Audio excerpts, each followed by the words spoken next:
Hi guys, welcome back to my channel, and today we begin a powerful and deeply spiritual historical journey in our new series titled Sultan Selim and the Sufi Movement, a story where empire, faith, politics, and mysticism intertwine in ways that shape the destiny of the Islamic world. This series will take you back to the early 16th century, a time of intense transformation, when the Ottoman Empire stood at the crossroads of conquest and conscience, and when Sultan Selim I, often remembered as Selim the Grim, rose to power as one of the most formidable rulers in Islamic history.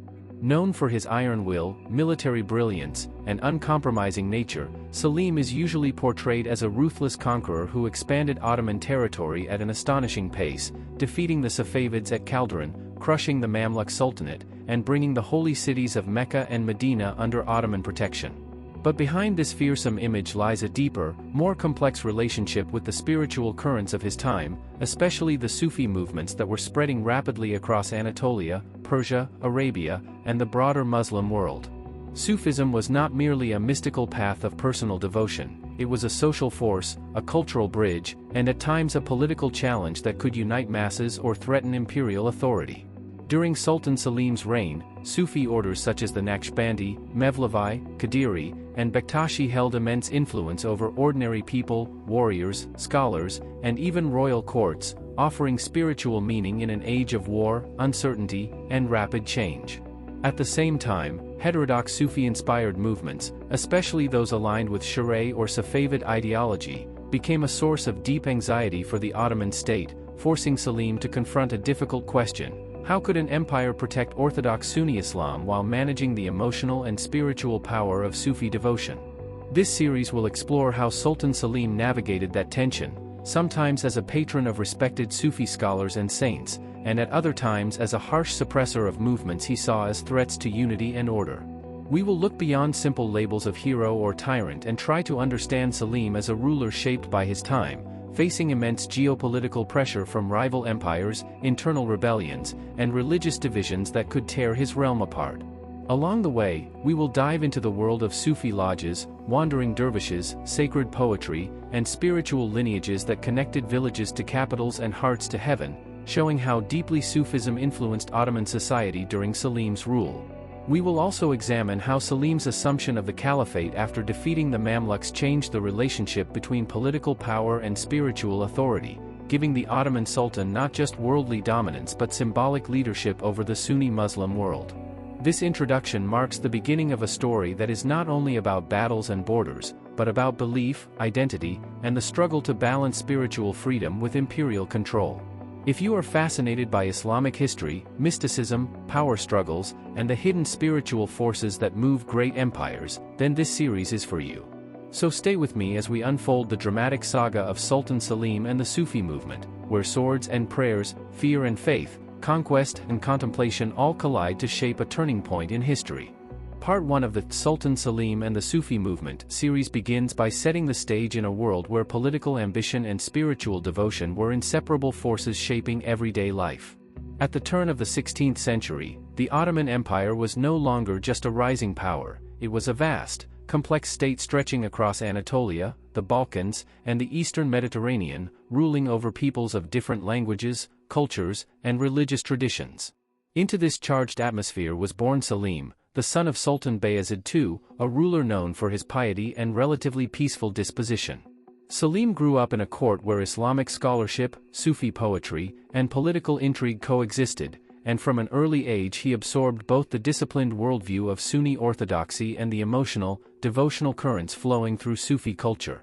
As a provincial governor in Trabzon, Selim came into direct contact with frontier life, where warriors, dervishes, and traders moved freely across borders, carrying not only goods and weapons but ideas, beliefs, and loyalties.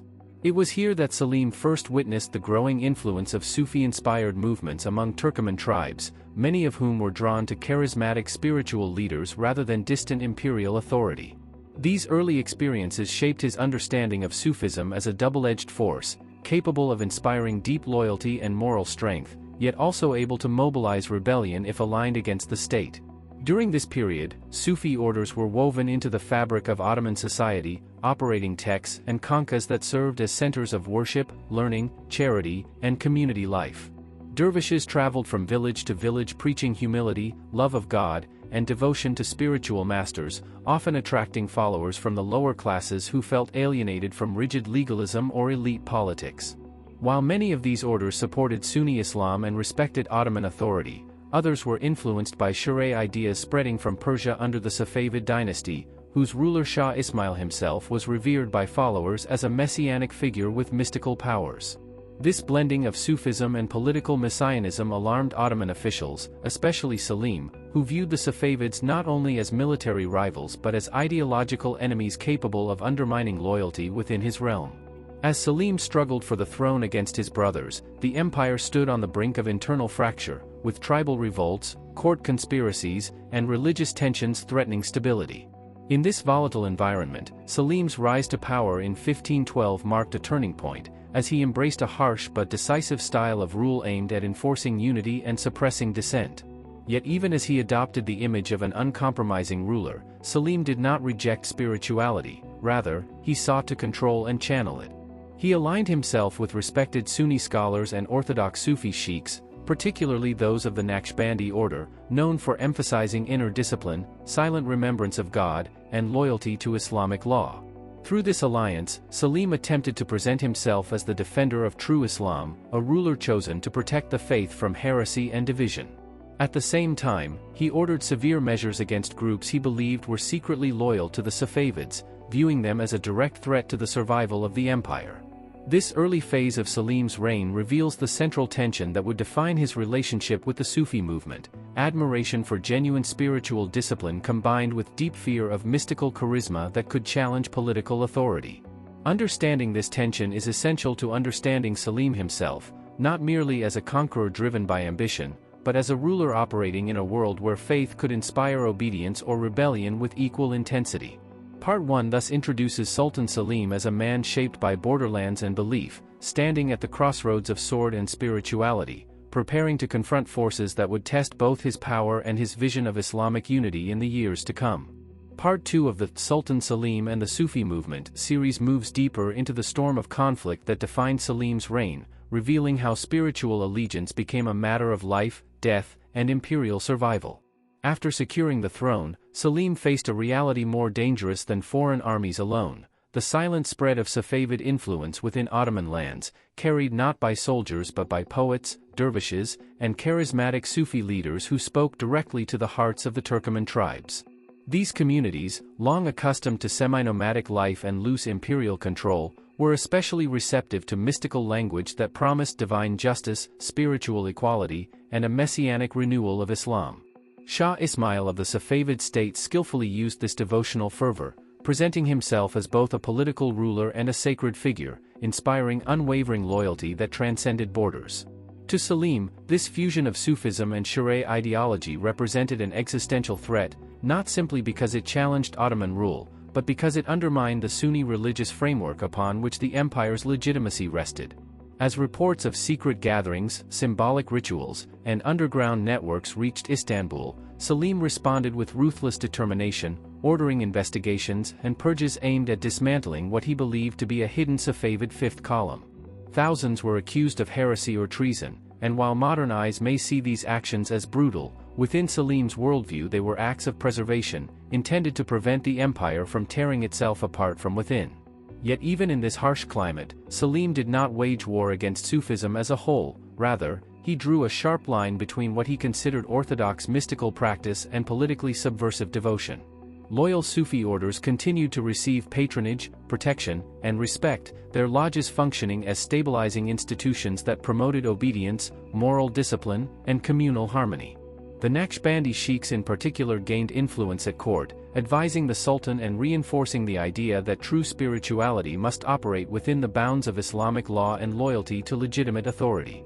This selective support highlights Selim's strategic understanding of religion as a tool that could strengthen or weaken the state depending on how it was guided. The tension between repression and patronage reached its peak in the lead-up to the Battle of Calderon in 1514, where Selim confronted Shah Ismail directly on the battlefield. This clash was not merely a military engagement but a symbolic showdown between two visions of Islamic leadership, one rooted in Sunni orthodoxy and imperial order, the other in Sharia mysticism and charismatic devotion. Selim's decisive victory shattered the myth of Safavid invincibility, weakening the spiritual aura surrounding Shah Ismail and sending shockwaves through the Sufi networks that had supported him. In the aftermath, Selim tightened control over eastern Anatolia, restructuring religious institutions and reinforcing Sunni teachings to prevent a resurgence of Safavid-inspired movements. However, the victory also deepened Selim's awareness of the immense power of belief, convincing him that faith, if properly aligned, could be one of the empire's greatest assets. This realization shaped his policies as he turned south toward the Mamluk Sultanate, a realm that held not only political importance but immense spiritual significance as guardian of the holy cities. As Selim prepared for further conquest, he increasingly presented himself as a divinely guided ruler, chosen to defend the unity of Islam against fragmentation and corruption. Part 2 thus portrays a ruler locked in a struggle where swords alone were not enough, where poems, prayers, and loyalties mattered as much as armies, and where the Sufi movement stood at the heart of a battle over the soul of the Islamic world. Part 3 of the Sultan Selim and the Sufi Movement series follows the dramatic transformation of Selim's authority after his eastern victories, as military conquest evolved into spiritual leadership and the relationship between the Ottoman state and Sufism entered a new phase. With the Safavid threat temporarily contained, Selim turned his attention toward the Mamluk Sultanate, whose control over Syria, Egypt, and the holy cities of Mecca and Medina carried immense symbolic weight in the Muslim world. The campaign against the Mamluks was framed not only as a political necessity but as a religious mission to restore unity and order to lands weakened by factionalism and decline. When Selim's forces defeated the Mamluks in rapid succession between 1516 and 1517, the consequences went far beyond territorial expansion.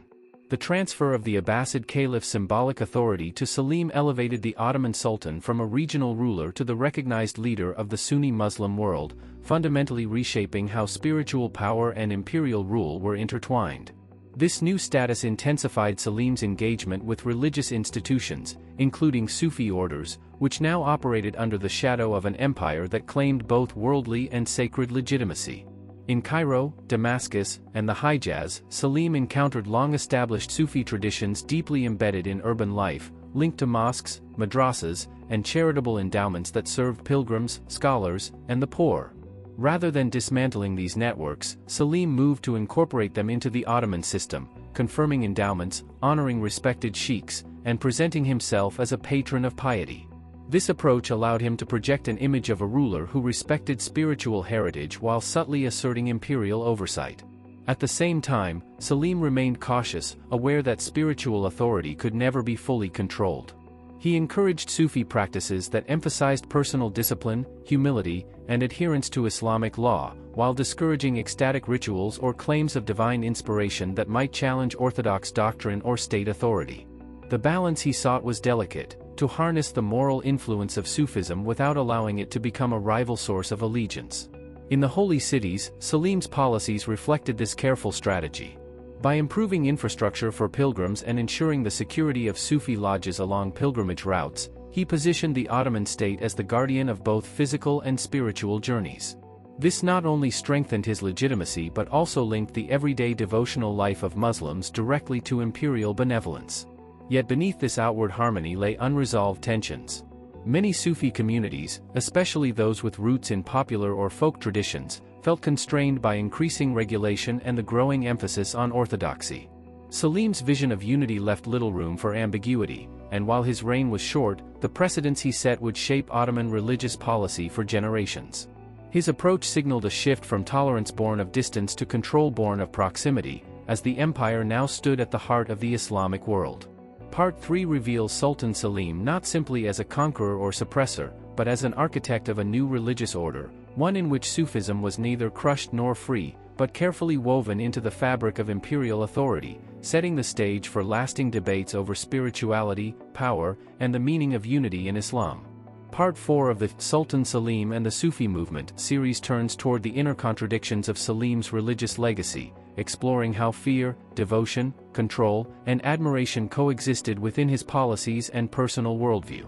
As the Ottoman Empire emerged as the dominant power of the Islamic world, Selim increasingly saw himself as a guardian standing between order and chaos, convinced that spiritual unity was as fragile as political stability. This conviction shaped his interactions with Sufi figures at every level of society, from celebrated scholars welcomed at court to wandering dervishes viewed with suspicion by officials. Selim understood that Sufism spoke a language that law and military authority could not, reaching into the emotional and moral lives of ordinary people, offering comfort in hardship and meaning in uncertainty. Rather than attempting to silence this voice, he sought to discipline it, believing that unregulated spirituality could slide into fanaticism or rebellion.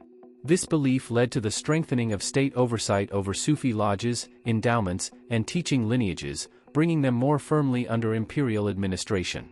While many orthodox Sufi orders adapted to this framework and even benefited from imperial patronage, others felt marginalized, their practices labeled excessive or dangerous. Selim's reign thus marked a moment when spiritual expression began to be measured against political usefulness, a shift that would echo throughout later Ottoman history. At the personal level, accounts from contemporaries suggest that Selim himself was not indifferent to spiritual concerns. Despite his grim reputation, he reportedly respected ascetic discipline and valued scholars who emphasized inner struggle alongside outward obedience. Poetry attributed to him reflects themes of humility before God, transience of power, and the burden of rulership, revealing a ruler aware of the moral weight of his actions. This inner awareness did not soften his policies, but it adds depth to our understanding of his motivations. Selim did not see cruelty and piety as opposites. In his mind, harshness was sometimes a necessary tool to protect the greater spiritual order. This worldview created an atmosphere in which loyalty was equated with faith, and dissent with heresy, narrowing the space for alternative interpretations of devotion. Sufi leaders who aligned themselves clearly with Sunni orthodoxy and imperial authority found room to operate and influence society, while those who relied on popular charisma or mystical symbolism without clear doctrinal boundaries faced increasing pressure. Over time, this selective environment reshaped the Sufi landscape, privileging sobriety over ecstasy and discipline over spontaneity. Part 4 highlights how Selim's short but intense reign accelerated a transformation already underway, pushing Sufism toward a more regulated, institutionally defined role within the empire. His legacy in this realm is deeply ambiguous. He preserved Sufism by protecting it from outright suppression, yet constrained it by binding it to the state. In doing so, Selim helped create a model of religious governance that sought harmony through control, a model that would influence Ottoman rulers long after his death and continue to shape debates over spirituality and authority in the Islamic world. Part 5 of the Sultan Selim and the Sufi Movement series brings the story toward reflection and consequence, examining how Selim's policies reshaped the spiritual landscape of the Ottoman world and left a legacy that outlived his brief reign. By the final years of his rule, the empire Selim commanded was vast, powerful, and ideologically unified in a way it had never been before, yet this unity came at the cost of diversity in spiritual expression. The integration of Sufi institutions into the machinery of the state had stabilized society, but it also transformed Sufism from a largely grassroots movement into a more formalized and supervised element of imperial culture. Lodges that once thrived on local charisma and popular devotion increasingly relied on official recognition, endowments, and legal approval, tying their survival to loyalty rather than solely to spiritual authority. For many Orthodox Sufi orders, this arrangement offered protection and prestige, allowing them to expand their networks and influence under the Ottoman banner. For others, especially those rooted in folk traditions or heterodox beliefs, the new order felt restrictive, forcing them either to conform, retreat into secrecy, or disappear altogether. Selim's death in 1520 marked the end of an era defined by urgency and uncompromising resolve, but the structures he created endured, shaping how his successors would engage with religion. Under Suleiman the Magnificent, these foundations were refined rather than dismantled, as the state continued to present itself as the ultimate guardian of both law and spirituality. In this sense, Selim's greatest impact on the Sufi movement was not immediate repression or patronage, but the establishment of a long-term framework in which mysticism was expected to serve social order and imperial unity. This expectation altered the tone of Ottoman Sufism, emphasizing ethical conduct, learning, and obedience over ecstatic experience or radical symbolism.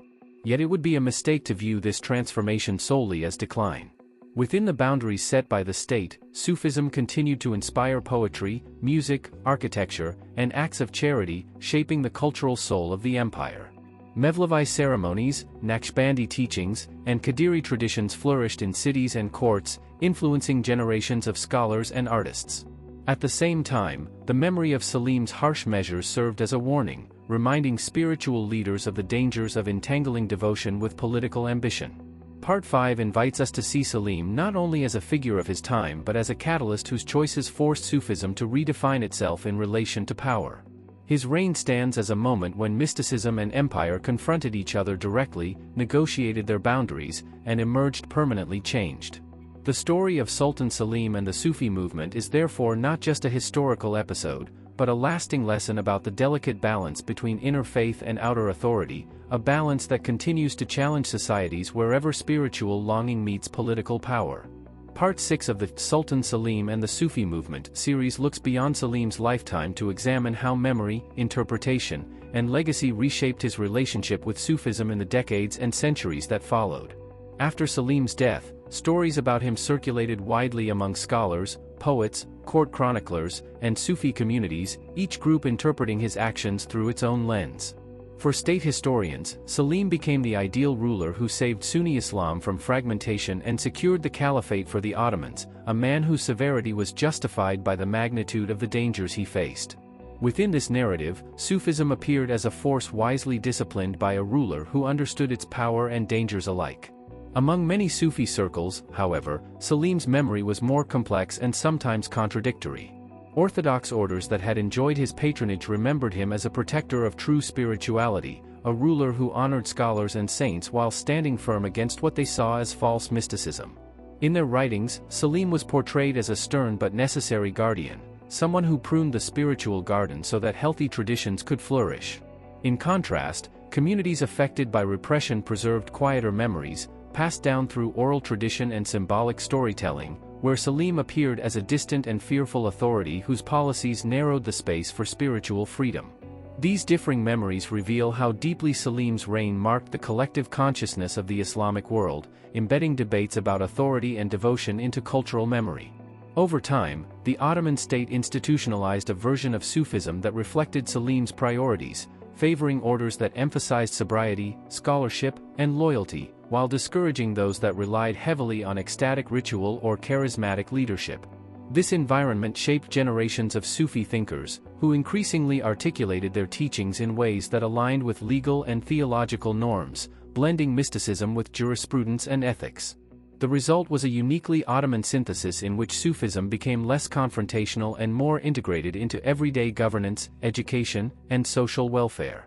Yet beneath this surface harmony, the tension Selim confronted never fully disappeared. Periodic revivals of popular mysticism, rural movements, and millenarian expectations reminded later rulers that spiritual energy could never be fully contained. In such moments, Selim's example was often invoked, either as a model to be followed or as a warning of excess.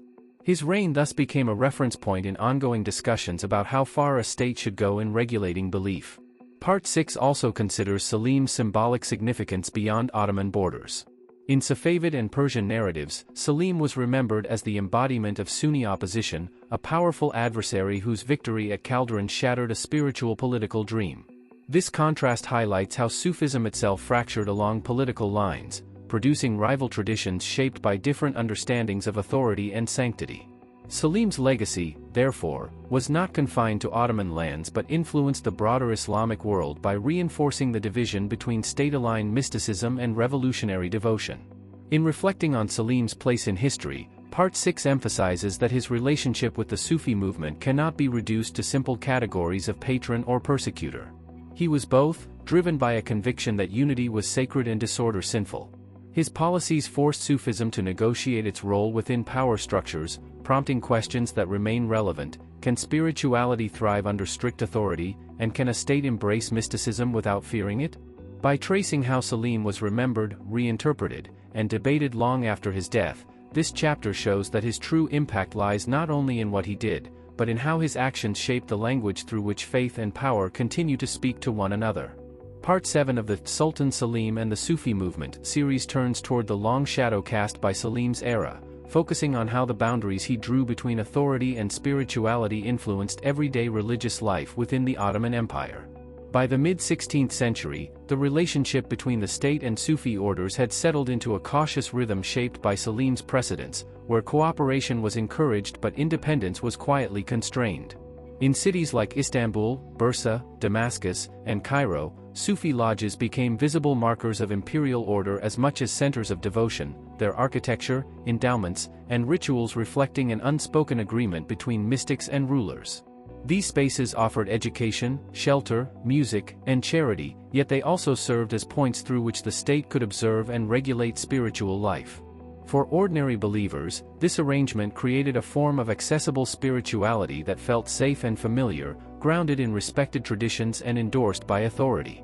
The figure of the sheikh evolved accordingly, becoming less of a wandering visionary and more of a learned guide whose legitimacy rested on recognized lineage, scholarly credentials, and loyalty to the state. This shift reduced the likelihood of sudden spiritual movements erupting into political challenges, but it also narrowed the imaginative scope of popular devotion. The emphasis on sobriety and discipline reshaped rituals, privileging silent remembrance and ethical refinement over ecstatic expression and symbolic transgression. Music, poetry, and ceremony survived, but increasingly within boundaries defined as respectable and orthodox. At the same time, the memory of Selim's harsh interventions lingered as an unspoken warning, encouraging self-censorship among spiritual leaders and reinforcing the idea that faith should never openly confront power.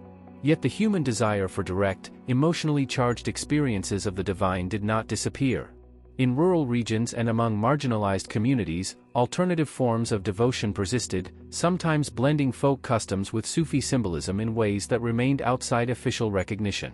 These practices rarely challenged the empire openly, but they preserved a parallel spiritual world that coexisted uneasily with state-sanctioned mysticism. The tension between these layers of religious life reveals the lasting impact of Selim's policies, which did not erase diversity but pushed it to the margins.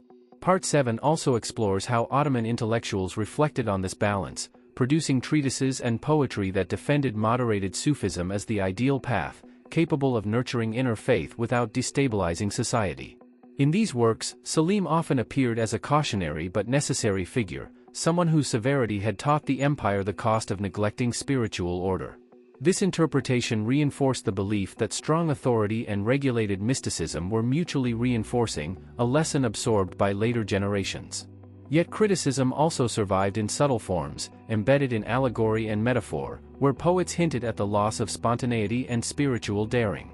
Through these quiet voices, we glimpse the emotional cost of stability, the longing for a more intimate and less supervised relationship with the divine. Part 7 concludes by showing that the world shaped by Selim was neither purely oppressive nor entirely harmonious, but a negotiated space where faith adapted to power and power learned to speak the language of faith. This uneasy balance defined Ottoman religious life for centuries, making Selim's reign a turning point not because it resolved the tension between spirituality and authority, but because it taught both sides how to live with it.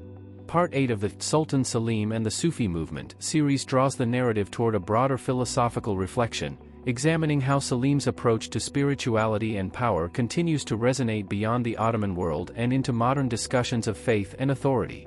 By the time Selim's legacy had fully settled into historical memory, the model he helped establish had become deeply embedded in how empires and states thought about religion, not as a separate realm of private belief, but as a force that must be guided, framed, and, when necessary, restrained. Within the Ottoman Empire, this outlook encouraged a vision of Islam in which legal order, moral discipline, and mystical devotion reinforced one another under the watchful eye of the state. Sufism, once fluid and often unpredictable, became a stabilizing cultural current, shaping ethics, art, and community life while largely avoiding direct political confrontation.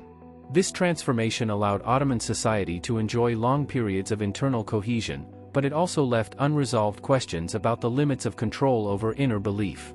The memory of Selim's reign served as both justification and warning whenever later rulers faced religious movements that blurred the line between devotion and dissent. Beyond Ottoman lands, Selim's legacy influenced how other Muslim polities viewed the relationship between rulers and mystics. His confrontation with the Safavids crystallized a division in the Islamic world, where state-aligned Sunni mysticism and revolutionary Sharia devotion followed different historical paths, each shaped by distinct understandings of authority, sanctity, and community. These divergent traditions carried forward debates that Selim's era had intensified, ensuring that questions about the political role of spirituality would remain central to Islamic history. Part 8 also invites reflection on how modern readers interpret Selim's actions. In contemporary scholarship, he is often re-examined not simply as a brutal ruler or a heroic defender of orthodoxy, but as a product of an age when belief and power were inseparable. His fear of uncontrolled spirituality may appear excessive today, yet it reflects a historical context in which religious movements could rapidly mobilize armies, overthrow dynasties, and redraw maps. Seen through this lens, Selim's policies reveal a deep anxiety about fragmentation, an anxiety shared by many rulers facing ideological challenges. At the same time, the human cost of this anxiety remains visible in the silenced voices and constrained expressions of devotion that his policies produced. Part 8 emphasizes that the story of Sultan Selim and the Sufi movement is ultimately about negotiation rather than domination, about the constant effort to balance inner freedom with collective order. This balance remains relevant in a world where states continue to grapple with the role of religion in public life. By tracing how Selim's decisions echoed across centuries, this chapter shows that his reign was not an endpoint but a beginning, marking a moment when mysticism and authority confronted each other openly and learned to coexist through tension rather than resolution. In this way, Selim's legacy endures as a reminder that spirituality cannot be erased by power, nor can power ignore spirituality without consequence, a lesson written into history through the complex and enduring relationship between empire and faith. Part 9 of the Sultan Selim and the Sufi Movement series turns inward toward the human dimension of faith under authority, exploring how Selim's era reshaped the personal spiritual lives of individuals living within the Ottoman world. Beyond policies, battles, and institutions, Selim's legacy was felt most deeply in the quiet choices people made about how to believe, whom to follow, and how openly to express devotion.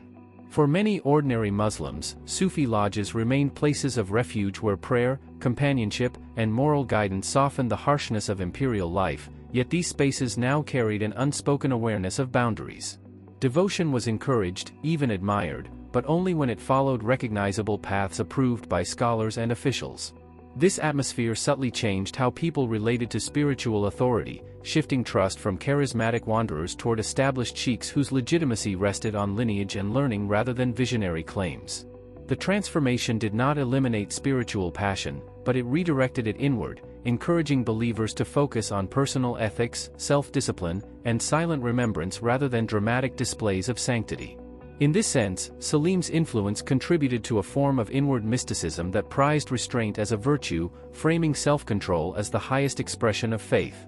Yet this inward turn also produced feelings of loss among those who longed for a more immediate and emotionally intense connection to the divine.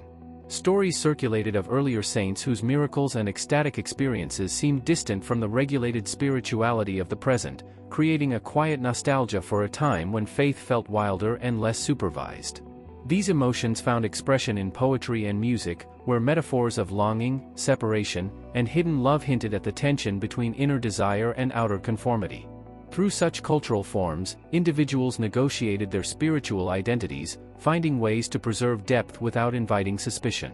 Part 9 also considers how Selim's model influenced the moral imagination of society, reinforcing the idea that obedience, order, and unity were religious virtues.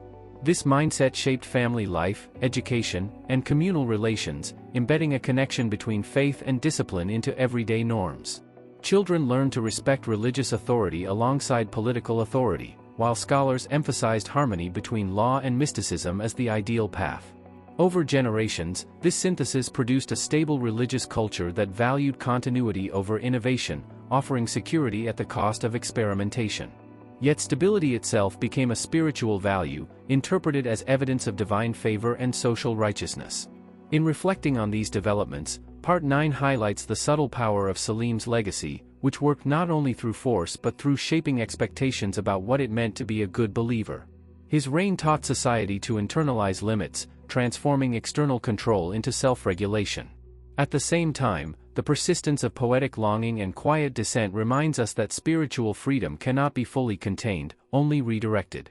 The chapter concludes by emphasizing that Selim's impact on the Sufi movement was ultimately psychological as much as institutional, influencing how individuals experienced faith in their hearts as well as how it was practiced in public.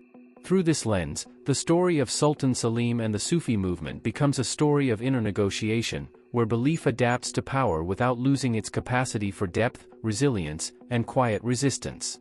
Part 10 of the Sultan Selim and the Sufi Movement series brings the narrative to a reflective close, tracing the enduring impact of Selim's reign on the relationship between political authority and spiritual life and exploring how his policies shaped the Ottoman Empire for centuries to come.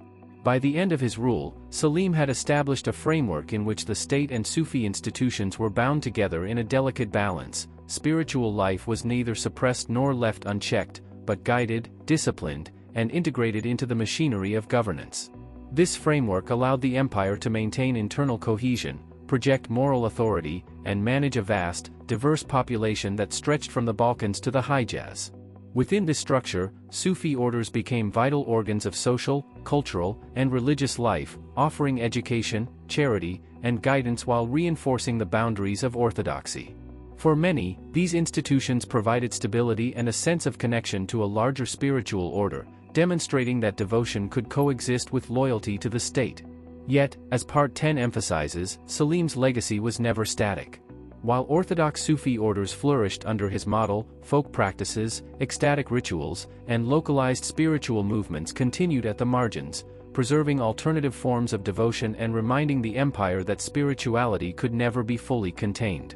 Poets, musicians, and dervishes kept alive a memory of freedom, ecstasy, and unmediated connection to the divine, ensuring that the cultural imagination retained room for wonder, longing, and subtle resistance. This tension between regulation and spontaneity became a defining feature of Ottoman religious life, shaping debates over morality, obedience, and innovation for generations. Selim's personal example, his combination of rigor, devotion, and fear of disorder, also influenced how future rulers approached religion. His successors often invoked his methods to justify interventions, whether in matters of doctrinal enforcement, patronage of scholars, or management of religious institutions. At the same time, intellectuals, chroniclers, and poets debated the moral cost of his severity, acknowledging that the preservation of order sometimes required personal cruelty and the suppression of passionate spirituality. Across the wider Islamic world, Selim's reign left parallel marks, particularly in the way Sunni and Shi'a movements defined themselves against one another. His confrontation with the Safavids crystallized a division that would endure politically, culturally, and spiritually, shaping alliances, rivalries, and devotional practices for centuries. Within this context, the story of Sultan Selim and the Sufi movement illustrates a broader truth: power and faith are never entirely separable, and the management of one inevitably shapes the expression of the other. The final chapter invites reflection on the human dimension of these historical forces. Ordinary believers, scholars, and saints all navigated the structures Selim created, learning to express devotion within limits while preserving personal meaning and spiritual depth.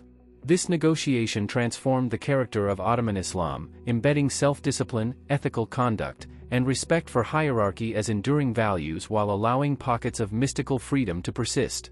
Part 10 closes the series by emphasizing that Sultan Selim's reign was not simply a historical episode of conquest or repression, but a turning point in the ongoing dialogue between authority and spirituality. By regulating, guiding, and sometimes confronting the Sufi movement, he helped define the contours of faith in a vast empire and left a legacy that shaped religious thought, cultural life, and political practice for generations. His story is ultimately a reminder that the tension between devotion and power is perennial, that stability often requires compromise, and that even in the strictest of regimes, the human heart finds ways to sustain wonder, longing, and resilience. Part 11 of the Sultan Selim and the Sufi Movement series delves into the nuanced cultural and intellectual repercussions of Selim's reign, examining how his policies toward Sufism shaped not only religious practice but also literature, philosophy, and social consciousness across the Ottoman world. By carefully supervising mystical orders while punishing heterodox elements, Selim created an environment in which Sufi thought became deeply interwoven with state-sanctioned intellectual traditions. Scholars and poets responded to this environment by producing works that reinforced ethical behavior, obedience to law, and measured spiritual reflection, often using allegory and symbolism to explore the complexities of devotion within the boundaries set by authority. Literature of the period frequently celebrated the virtues of discipline, patience, and humility, reflecting a spiritual culture tempered by political oversight, while also subtly preserving the memory of ecstatic freedom and mystical daring that had been constrained. The architecture of Sufi lodges, madrasas, and libraries further reflected Selim's influence, combining functional spaces for learning, worship, and charity with symbolic elements that communicated both spiritual aspiration and imperial oversight. Urban centers in Istanbul, Cairo, and Damascus became hubs where state, scholarship, and spirituality intersected, fostering a learned class of Sufi sheikhs who were both mystics and administrators. At the same time, rural and peripheral regions maintained forms of devotional practice less bound by formal recognition, creating a dynamic interplay between regulated spirituality and folk expression that preserved diversity within the empire. Part 11 also explores the subtle psychological imprint of Selim's reign on ordinary believers, who internalized the lessons of vigilance, discipline, and moral accountability, shaping personal devotion into a private yet structured practice. In families, communities, and educational settings, young Muslims learned to balance passionate faith with social responsibility, absorbing a worldview in which spiritual virtue was inseparable from adherence to law and respect for hierarchy. This internalization contributed to a distinctive Ottoman religious culture in which loyalty, ethics, and meditation were intertwined, and where the potential for subversive expression had to be carefully negotiated. Beyond culture and psychology, Selim's legacy also influenced political thought, as later rulers and scholars debated the proper relationship between power and sanctity.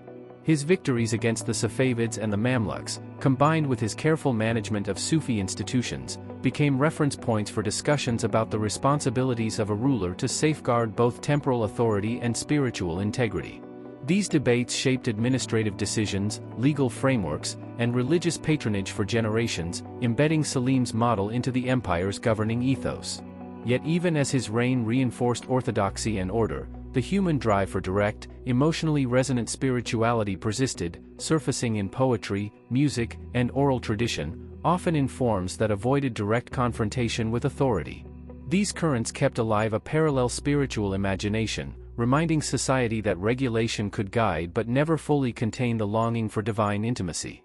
Part 11 concludes by emphasizing that Sultan Selim's impact on the Sufi movement and the Ottoman world was multidimensional. He was a conqueror, a regulator, a patron, and a model whose actions reverberated through social, intellectual, and cultural life. His reign teaches that the interplay between authority and spirituality is not a single moment of domination but an ongoing negotiation, where power shapes faith, faith shapes culture, and both are mediated by human experience. By examining the enduring influence of his policies, the chapter reveals that Selim's era was not merely about conquest or control, but about the creation of a framework in which devotion, law, and moral imagination could coexist, producing a resilient yet disciplined spiritual culture that would define Ottoman life for centuries to come. Part 12 of the Sultan Selim and the Sufi Movement series explores the long-term societal and spiritual consequences of Selim's reign, examining how his strategies of control, patronage, and discipline created patterns of religious life that persisted well beyond his death and shaped Ottoman culture in profound ways. By consolidating Sunni orthodoxy, integrating Sufi institutions into the state, and suppressing heterodox movements, Selim established a system in which spiritual authority was both honored and regulated, creating a model that balanced devotion with obedience and passion with discipline. This framework had far-reaching effects on how communities, scholars, and rulers approached religion. Sufi orders that adapted to this environment grew stronger and more influential, producing leaders who were at once spiritual guides, educators, and advisors, blending mystical insight with administrative acumen. Their teachings emphasized self-discipline, ethical conduct, and loyalty to both God and sovereign, reinforcing a moral order that extended into everyday life. The architectural and material culture of the time, mosques, lodges, madrasas, and charitable foundations, reflected this integration, serving as tangible reminders that spirituality and governance were intertwined. Yet, Selim's reign also created subtle tensions. Folk traditions, ecstatic rituals, and heterodox practices continued in villages and remote areas, often operating quietly outside official recognition, preserving a form of spirituality that valued personal experience and emotional intensity over conformity. These parallel currents ensured that Sufism remained a living, dynamic force, capable of renewal even under the weight of imperial oversight. Part 12 further examines how Selim's policies shaped the moral imagination of the Ottoman populace. Ordinary believers internalized the lessons of discipline and loyalty, learning to navigate the boundaries between personal faith and social expectation. Education, family life, and communal practices reflected the idea that true devotion was inseparable from ethical behavior, respect for hierarchy, and recognition of the state's spiritual authority. In this sense, Selim's influence extended beyond institutional structures into the very psychology of belief, shaping the way generations of Muslims experienced and expressed their spirituality. Beyond the empire itself, Selim's approach left a lasting imprint on political and religious thought throughout the Islamic world. His confrontation with the Safavids exemplified the dangers of uncontrolled religious fervor and charismatic leadership, and his victories reinforced the notion that spiritual authority could not be divorced from political power. Sunni and Shiite communities internalized these lessons differently, contributing to enduring ideological and devotional divides that shaped regional dynamics for centuries. Part 12 also considers the cultural dimension of Selim's legacy, highlighting the ways in which literature, poetry, music, and ritual reflected the new balance between spiritual aspiration and regulation. Writers and poets engaged with the tension between inner longing and external discipline, producing works that celebrated moral refinement, ethical reflection, and contemplative devotion, while also subtly preserving memory of ecstatic, unbounded mystical experience. Music and ceremonial practices within Sufi orders were similarly adapted, structured to align with recognized norms while retaining expressive and symbolic depth. In reflecting on these transformations, Part 12 emphasizes that Selim's reign cannot be reduced to conquest, suppression, or patronage alone. His true legacy lies in creating a durable framework for the negotiation between faith and authority, one in which the moral, spiritual, and social dimensions of life were carefully balanced, producing a culture that was resilient, adaptive, and morally coherent. Even as new rulers modified, expanded, or interpreted his policies differently, the principles established during his era continued to guide interactions between state and Sufi institutions, shaping the development of Ottoman Islam for generations. The chapter concludes by asserting that the story of Sultan Selim and the Sufi movement is ultimately a story of negotiation, adaptation, and human experience. It is about the ways in which spiritual longing is expressed within structures of authority, how devotion can survive regulation, and how power and faith influence one another across time. By tracing the enduring influence of Selim's policies, Part 12 illuminates a crucial historical lesson, that the balance between spiritual freedom and political order is neither fixed nor absolute, but a continuous process in which culture, morality, and belief are constantly shaped, reshaped, and remembered. Part 13 of the Sultan Selim and the Sufi Movement series examines the broader philosophical and social implications of Selim's reign, focusing on how his policies toward Sufism reshaped the understanding of authority, devotion, and the interplay between the state and individual conscience. By consolidating political and religious power, Selim set a precedent in which the ruler was not merely a temporal authority but also a guardian of spiritual order, a model that defined Ottoman governance for generations. Sufi orders, once independent and often unpredictable in their influence, were incorporated into the imperial framework in a way that allowed them to flourish while simultaneously circumscribing their autonomy. Orders such as the Naqshbandi, which emphasized silent remembrance, discipline, and adherence to Islamic law, became central to this vision, providing moral guidance, educational instruction, and administrative advice that reinforced both spiritual and civic order. The careful alignment of state and Sufi leadership created a culture in which religious devotion was encouraged, yet monitored, and where obedience to God was inseparable from loyalty to the Sultan. This integration had profound effects on social life, shaping norms, family structures, and communal ethics. Ordinary Muslims internalized the principles of discipline, moral responsibility, and measured devotion, learning to navigate their faith within the framework set by spiritual and political authorities alike. At the same time, spaces for personal mystical experience persisted, often in rural communities or in subtle cultural expressions such as poetry, music, and allegorical storytelling. These currents maintained a dynamic tension within Ottoman spirituality, ensuring that the emotional intensity and imaginative depth of Sufism continued even under regulation. Part 13 also considers the political dimension of Selim's religious policies, particularly his confrontation with the Safavids. By decisively opposing a movement that blended mystical charisma with political ambition, Selim demonstrated that spiritual fervor could not be separated from political consequences. His victory at Calderon and subsequent campaigns against the Mamluks reinforced the notion that religious authority and temporal power were mutually reinforcing, setting a model for both Sunni orthodoxy and imperial strategy. In the decades that followed, Ottoman rulers invoked Selim's methods as a template for managing religious dissent and for cultivating alliances with orthodox Sufi orders, illustrating the enduring relevance of his approach. Intellectual life under and after Selim's reign reflected these priorities, as scholars, poets, and theologians engaged with the challenges of harmonizing personal piety, mystical insight, and loyalty to the state. Writings emphasized moral education, ethical refinement, and the cultivation of inner discipline as essential to both spiritual and civic life, producing a culture in which Sufi practice and scholarly rigor were closely intertwined. Cultural expressions, including architecture, calligraphy, and ceremonial music, mirrored this synthesis, blending aesthetic beauty with moral and spiritual instruction. Yet Part 13 emphasizes that Selim's legacy was not purely about conformity or control. Despite strictures, creativity, emotional depth, and mystical longing continued to find expression within the parameters set by authority. The coexistence of structure and imagination became a defining feature of Ottoman religious life, illustrating that spirituality could adapt to political frameworks without losing its essential vitality. In reflecting on Selim's broader impact, this chapter highlights the enduring lessons of his reign, that authority and devotion are constantly negotiating their boundaries, that spiritual power can both support and challenge political power, and that cultural, moral, and psychological forces are deeply intertwined in shaping how societies experience faith. By tracing these interconnections, Part 13 shows that Selim's engagement with the Sufi movement was not merely a historical episode of suppression or patronage, but a formative moment in which the relationship between inner life and external order was consciously structured. His policies, strategies, and decisions created a model that influenced governance, religious practice, and cultural expression for centuries, shaping not only institutions but also the hearts and minds of those who lived under them.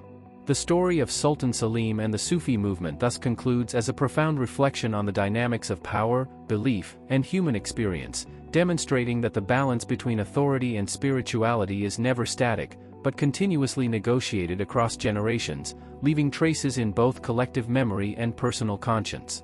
Part 14 of the Sultan Selim and the Sufi Movement series delves into the transformative cultural, political, and spiritual ramifications of Selim's reign, tracing how his approach to Sufism and religious authority shaped the Ottoman Empire's identity and influenced the broader Islamic world. Selim's consolidation of power following his campaigns against the Safavids and Mamluks not only secured territorial expansion but also established a paradigm in which spiritual and temporal authority were inseparable, compelling Sufi orders to navigate a delicate balance between devotion and compliance. Under his rule, Sufi institutions became vital components of governance, providing moral guidance, education, and social cohesion, while simultaneously operating within frameworks defined by the state. Orders like the Naqshbandi and Qadiri thrived under this structure, emphasizing disciplined practice, ethical conduct, and legal adherence, which allowed them to serve as bridges between the populace and the ruling elite. By cultivating loyal Sufi networks, Selim transformed mysticism into a stabilizing force that reinforced imperial authority while preserving the spiritual vitality of Ottoman society. At the same time, he imposed clear limits on practices and communities perceived as politically subversive or doctrinally dangerous, particularly those with links to Shiraz Safavid ideology or unregulated ecstatic rituals. This dual approach, patronage coupled with repression, created a dynamic in which Sufism was neither completely autonomous nor entirely constrained, fostering an environment in which spiritual expression had to be negotiated and carefully framed within the boundaries of loyalty and orthodoxy. The social impact of this policy was profound. Ordinary believers absorbed the lessons of discipline, moral responsibility, and moderation, learning to internalize spiritual authority while maintaining personal devotion. The transformation was reflected in educational curricula, communal practices, and family life, instilling a culture in which ethical conduct and spiritual refinement were intertwined with civic responsibility. Poets, musicians, and storytellers responded creatively to these pressures, producing works that celebrated introspection, self-discipline, and devotion while subtly preserving echoes of the ecstatic and mystical freedoms that had been curtailed. Architecturally, Selim's reign left a lasting imprint through the construction and endowment of mosques, madrasas, Sufi lodges, and charitable foundations, spaces that simultaneously embodied spiritual ideals and conveyed the authority of the state. These physical sites became centers for learning, worship, and social service, reinforcing the integration of religious and political life and symbolizing the intertwined nature of devotion and governance that Selim had cultivated. On a political and strategic level, Selim's treatment of Sufi networks and spiritual movements shaped Ottoman relations with neighboring powers. His decisive confrontation with the Safavids at Calderon demonstrated the dangers of unregulated mysticism when combined with political ambition, reinforcing the notion that spiritual authority could have profound geopolitical consequences. Within the empire, his model of integrating Sufi orders into governance became a reference for later rulers, who saw the benefits of harnessing the moral and social influence of mysticism while maintaining oversight to prevent ideological disruption. Yet despite the constraints imposed by Selim, the human longing for direct, intense spiritual experience persisted. Folk traditions, popular rituals, and localized devotional practices continued in ways that complemented, rather than directly challenged, the official structures, preserving a parallel dimension of Ottoman spirituality. This coexistence of regulated and unregulated forms of devotion reflects the enduring complexity of Selim's impact. He strengthened, guided, and disciplined Sufism, but he also inadvertently ensured its resilience and adaptability. Part 14 emphasizes that Selim's legacy cannot be reduced to political conquest or doctrinal enforcement alone. It encompasses a holistic transformation of Ottoman religious, cultural, and social life. By framing the Sufi movement within a regulated yet spiritually fertile space, he created a model in which devotion could flourish in harmony with law and order, producing a cultural and moral framework that would endure for generations. The chapter concludes by reflecting on the broader significance of Selim's reign, highlighting the lessons it offers about the interplay between authority and faith, the negotiation of spiritual autonomy under political power, and the ways in which culture, devotion, and governance shape one another. Through these intertwined legacies, Sultan Selim's engagement with the Sufi movement emerges as a defining moment in Ottoman history, illustrating the enduring tension and synergy between human spirituality and institutional authority, and demonstrating how a ruler's vision can leave an indelible imprint on both hearts and structures for centuries. Part 15 of the Sultan Selim and the Sufi Movement series examines the long-term institutional, cultural, and psychological effects of Selim's engagement with Sufism, exploring how his reign reshaped the Ottoman Empire's conception of spiritual authority and influenced both governance and individual practice for generations. By consolidating Sunni orthodoxy and integrating Sufi orders into the administrative and moral framework of the empire, Selim established a precedent in which spiritual and temporal power were mutually reinforcing, creating a system in which Sufi institutions became both centers of devotion and instruments of social cohesion.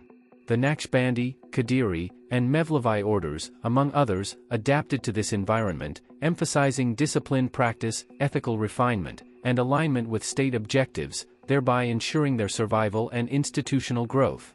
Sufi lodges, educational centers, and charitable foundations flourished under imperial patronage, becoming nodes of moral instruction, community organization, and spiritual cultivation that linked ordinary believers to a wider network of guidance and oversight. Selim's policies also imposed boundaries on heterodox and unregulated practices, particularly those that threatened political or doctrinal unity.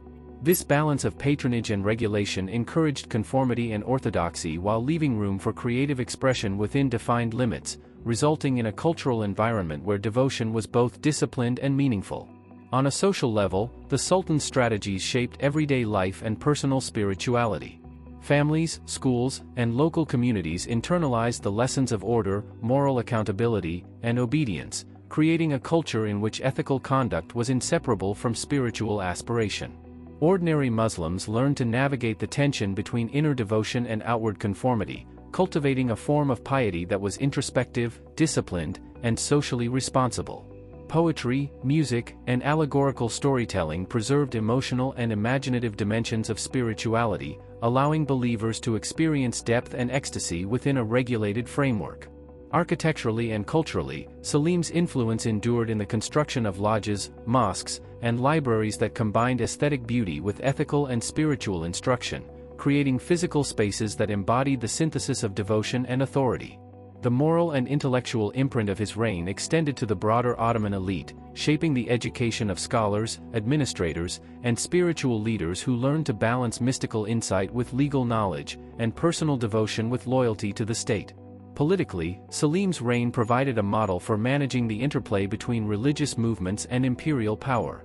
His decisive confrontation with the Safavids and his careful regulation of Sufi networks demonstrated that unbridled spiritual influence could have tangible political consequences, and his victories reinforced the principle that state and faith were deeply interconnected. Later Ottoman rulers invoked his example to justify interventions, patronage, and oversight, embedding his methods into the empire's governing ethos. Yet despite these constraints, the human desire for intimate, ecstatic, and personal spiritual experience persisted. Folk rituals, localized devotional practices, and poetic expressions continued to thrive in ways that complemented rather than openly challenged the state-sanctioned order, preserving an undercurrent of vitality, emotion, and creative imagination within Ottoman spiritual life. Part 15 emphasizes that the lasting significance of Selim's engagement with the Sufi movement lies not only in institutional or political outcomes but also in the psychological and cultural effects on believers, communities, and intellectual life. By structuring the relationship between authority and faith, he reshaped the way spirituality was understood, practiced, and internalized, producing a model in which devotion was both disciplined and deeply resonant. The chapter concludes by reflecting on Selim's enduring legacy, a world in which mystical experience, ethical conduct, and political order were intertwined, where obedience and introspection coexisted with longing and creativity, and where the negotiation between inner faith and outer authority became a defining feature of Ottoman life. His reign demonstrates that the dialogue between power and spirituality is ongoing, complex, and multifaceted, leaving traces in institutions, culture, and personal conscience that continue to inform the study of religion, governance, and human experience for centuries. Part 17 of the Sultan Selim and the Sufi Movement series explores the lasting socio-political and cultural ramifications of Selim's reign, focusing on the ways in which his strategies toward Sufi orders and religious authority shaped not only the Ottoman state but also the daily spiritual lives of its subjects. Selim's decisive approach to integrating Sufi institutions into the framework of governance created a precedent in which spiritual practice was encouraged, yet carefully circumscribed, producing a form of mysticism that emphasized ethical conduct, disciplined devotion, and loyalty to both God and sovereign. Orders such as the Naqshbandi, Qadiri, and Mevlevi were central to this vision, serving as hubs of moral instruction, education, charitable work, and cultural production, while also acting as intermediaries between the populace and the state. This integration allowed the empire to benefit from the social and spiritual authority of Sufi leaders, harnessing their influence to reinforce cohesion and public order, while simultaneously guiding mystical practices within the boundaries of orthodoxy and imperial oversight. The policies of Selim shaped the moral imagination of society, teaching ordinary believers to internalize the principles of self-discipline, ethical responsibility, and measured devotion. Education, family life, and communal structures reinforced these lessons, embedding the expectation that true piety was inseparable from adherence to law and social norms. Poetry, music, and allegorical storytelling preserved deeper emotional and mystical currents, allowing believers to experience spiritual depth within the structured framework established by Selim's governance. Architecturally, Sufi lodges, mosques, and educational institutions were designed to reflect this synthesis of spiritual aspiration and disciplined order, combining functional spaces for worship, study, and charity with symbolic motifs that communicated the moral and ethical ideals of the period. Politically, Selim's confrontation with heterodox and potentially subversive movements, particularly the Safavids, demonstrated the inseparability of religious and temporal authority. His victory at Calderon and subsequent campaigns against the Mamluks reinforced the notion that unregulated spiritual influence could carry tangible consequences, establishing a model for managing ideological and devotional diversity within the empire. Later rulers drew upon Selim's strategies when negotiating their own relationships with Sufi orders, balancing patronage, guidance, and oversight to maintain stability while preserving the vitality of mystical practice. Part 17 also emphasizes the psychological and cultural dimensions of Selim's policies. While institutionalized Sufism promoted reflection, discipline, and ethical development, the human longing for ecstatic, immediate, and personal experience of the divine persisted in less formal contexts. Folk rituals, regional devotional practices, and creative expressions in music and poetry continued to thrive, creating a parallel spiritual landscape that coexisted with the official framework. This dynamic illustrates that Selim's influence, while profound, did not extinguish the imaginative and emotional dimensions of devotion. Rather, it channeled them into enduring, adaptive forms that could survive within a regulated society. Intellectual life during and after Selim's reign reflected these tensions. Scholars, theologians, and poets engaged with questions about the balance between inner spiritual experience and outward conformity, producing works that emphasized ethical cultivation, moral reflection, and disciplined meditation, while preserving symbolic and artistic spaces for mystical longing. This interplay between structure and imagination became a defining feature of Ottoman cultural and religious life, ensuring both stability and vitality within the empire's spiritual framework. Part 17 concludes by underscoring that Sultan Selim's engagement with the Sufi movement was transformative not merely in terms of conquest or regulation, but in shaping the moral, intellectual, and spiritual architecture of the Ottoman world. By guiding and disciplining mystical practice, he created a model in which ethical devotion, cultural production, and social cohesion were intertwined, producing a society in which faith, governance, and personal piety were mutually reinforcing. His legacy demonstrates the enduring negotiation between authority and spirituality, showing that devotion can adapt, persist, and flourish even under oversight, and illustrating the complex ways in which culture, morality, and human experience are shaped by the interaction between power and faith. Part 18 of the Sultan Selim and the Sufi Movement series examines the profound and multifaceted legacy of Selim's reign on Ottoman religious, cultural, and intellectual life, focusing on the ways in which his policies toward Sufi orders transformed not only the structure of spiritual authority but also the everyday experience of faith across the empire. By consolidating Sunni orthodoxy and integrating Sufi institutions into the state apparatus, Selim established a model in which political power and mystical influence were mutually reinforcing, creating an environment where spiritual practice could thrive under guidance while simultaneously serving the broader goals of social cohesion and moral order. Orders such as the Naqshbandi, Qadiri, and Mevlevi became central pillars of this structure, offering education, ethical instruction, charitable support, and cultural leadership, while also functioning as intermediaries between ordinary believers and the Sultan. The alignment of mystical authority with state objectives not only strengthened imperial control but also produced a spiritual culture in which devotion was inseparable from discipline, ethical conduct, and loyalty, embedding a moral framework that extended from urban centers to rural communities. At the same time, Selim's policies imposed limits on heterodox and potentially disruptive practices, particularly those influenced by Safavid Sharia ideology or unregulated ecstatic traditions, demonstrating a clear understanding that unchecked spiritual movements could challenge both doctrinal cohesion and political stability. This balance of patronage and regulation created a dynamic in which Sufism was simultaneously protected and directed, allowing for both continuity and adaptation, and ensuring that mystical practice remained a vital, guiding force in the empire without threatening the authority of the Sultan. On a cultural level, Selim's influence manifested in literature, poetry, music, and architectural expression. Scholars and poets of the period navigated the tension between inner mystical experience and outward conformity, producing works that emphasized moral reflection, ethical cultivation, and disciplined devotion while preserving subtle channels for emotional depth and imaginative exploration. Sufi lodges, mosques, and educational institutions became physical embodiments of these values, spaces where worship, learning, and communal life intersected, reinforcing both spiritual aspiration and the hierarchical order established by the state. Ordinary believers internalized the principles of ethical responsibility and measured devotion, learning to cultivate their spiritual lives in ways that harmonized personal piety with social and civic obligations.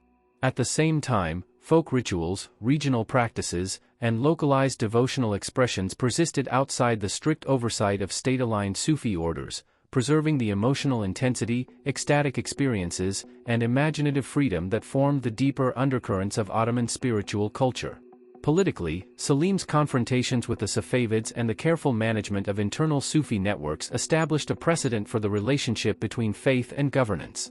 His victories underscored the potential consequences of unregulated mystical authority and provided a framework for later rulers to balance support and supervision, cultivating loyalty while limiting ideological threats.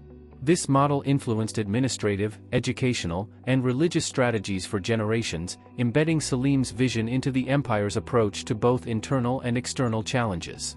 Psychologically and socially, the reign of Selim produced a population attuned to the negotiation between inner devotion and outward conformity.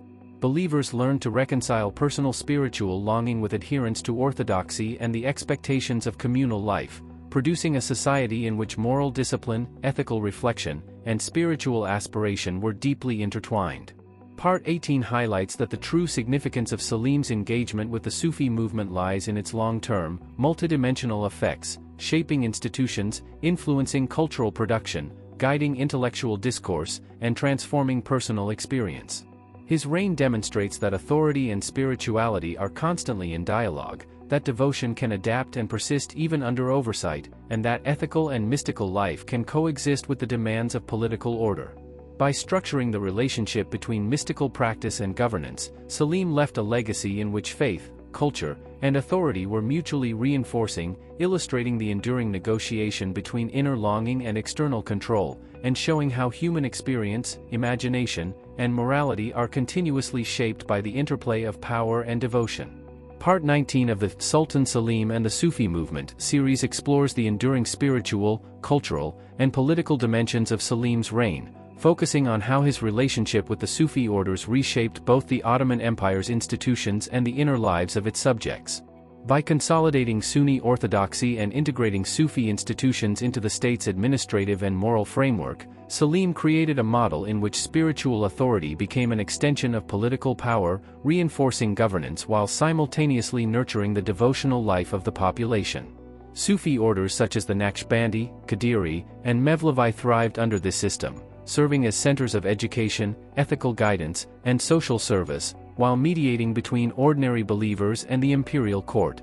The integration of these orders into the political and cultural fabric of the empire not only strengthened institutional cohesion but also transformed the practice of mysticism, emphasizing discipline, moral responsibility, and adherence to law as essential aspects of devotion. Selim's policies simultaneously constrained heterodox or unregulated spiritual practices, particularly those associated with Shiraz Safavid influence or ecstatic ritual expression, demonstrating a strategic awareness of the potential for unmonitored mystical movements to disrupt both doctrinal and political stability.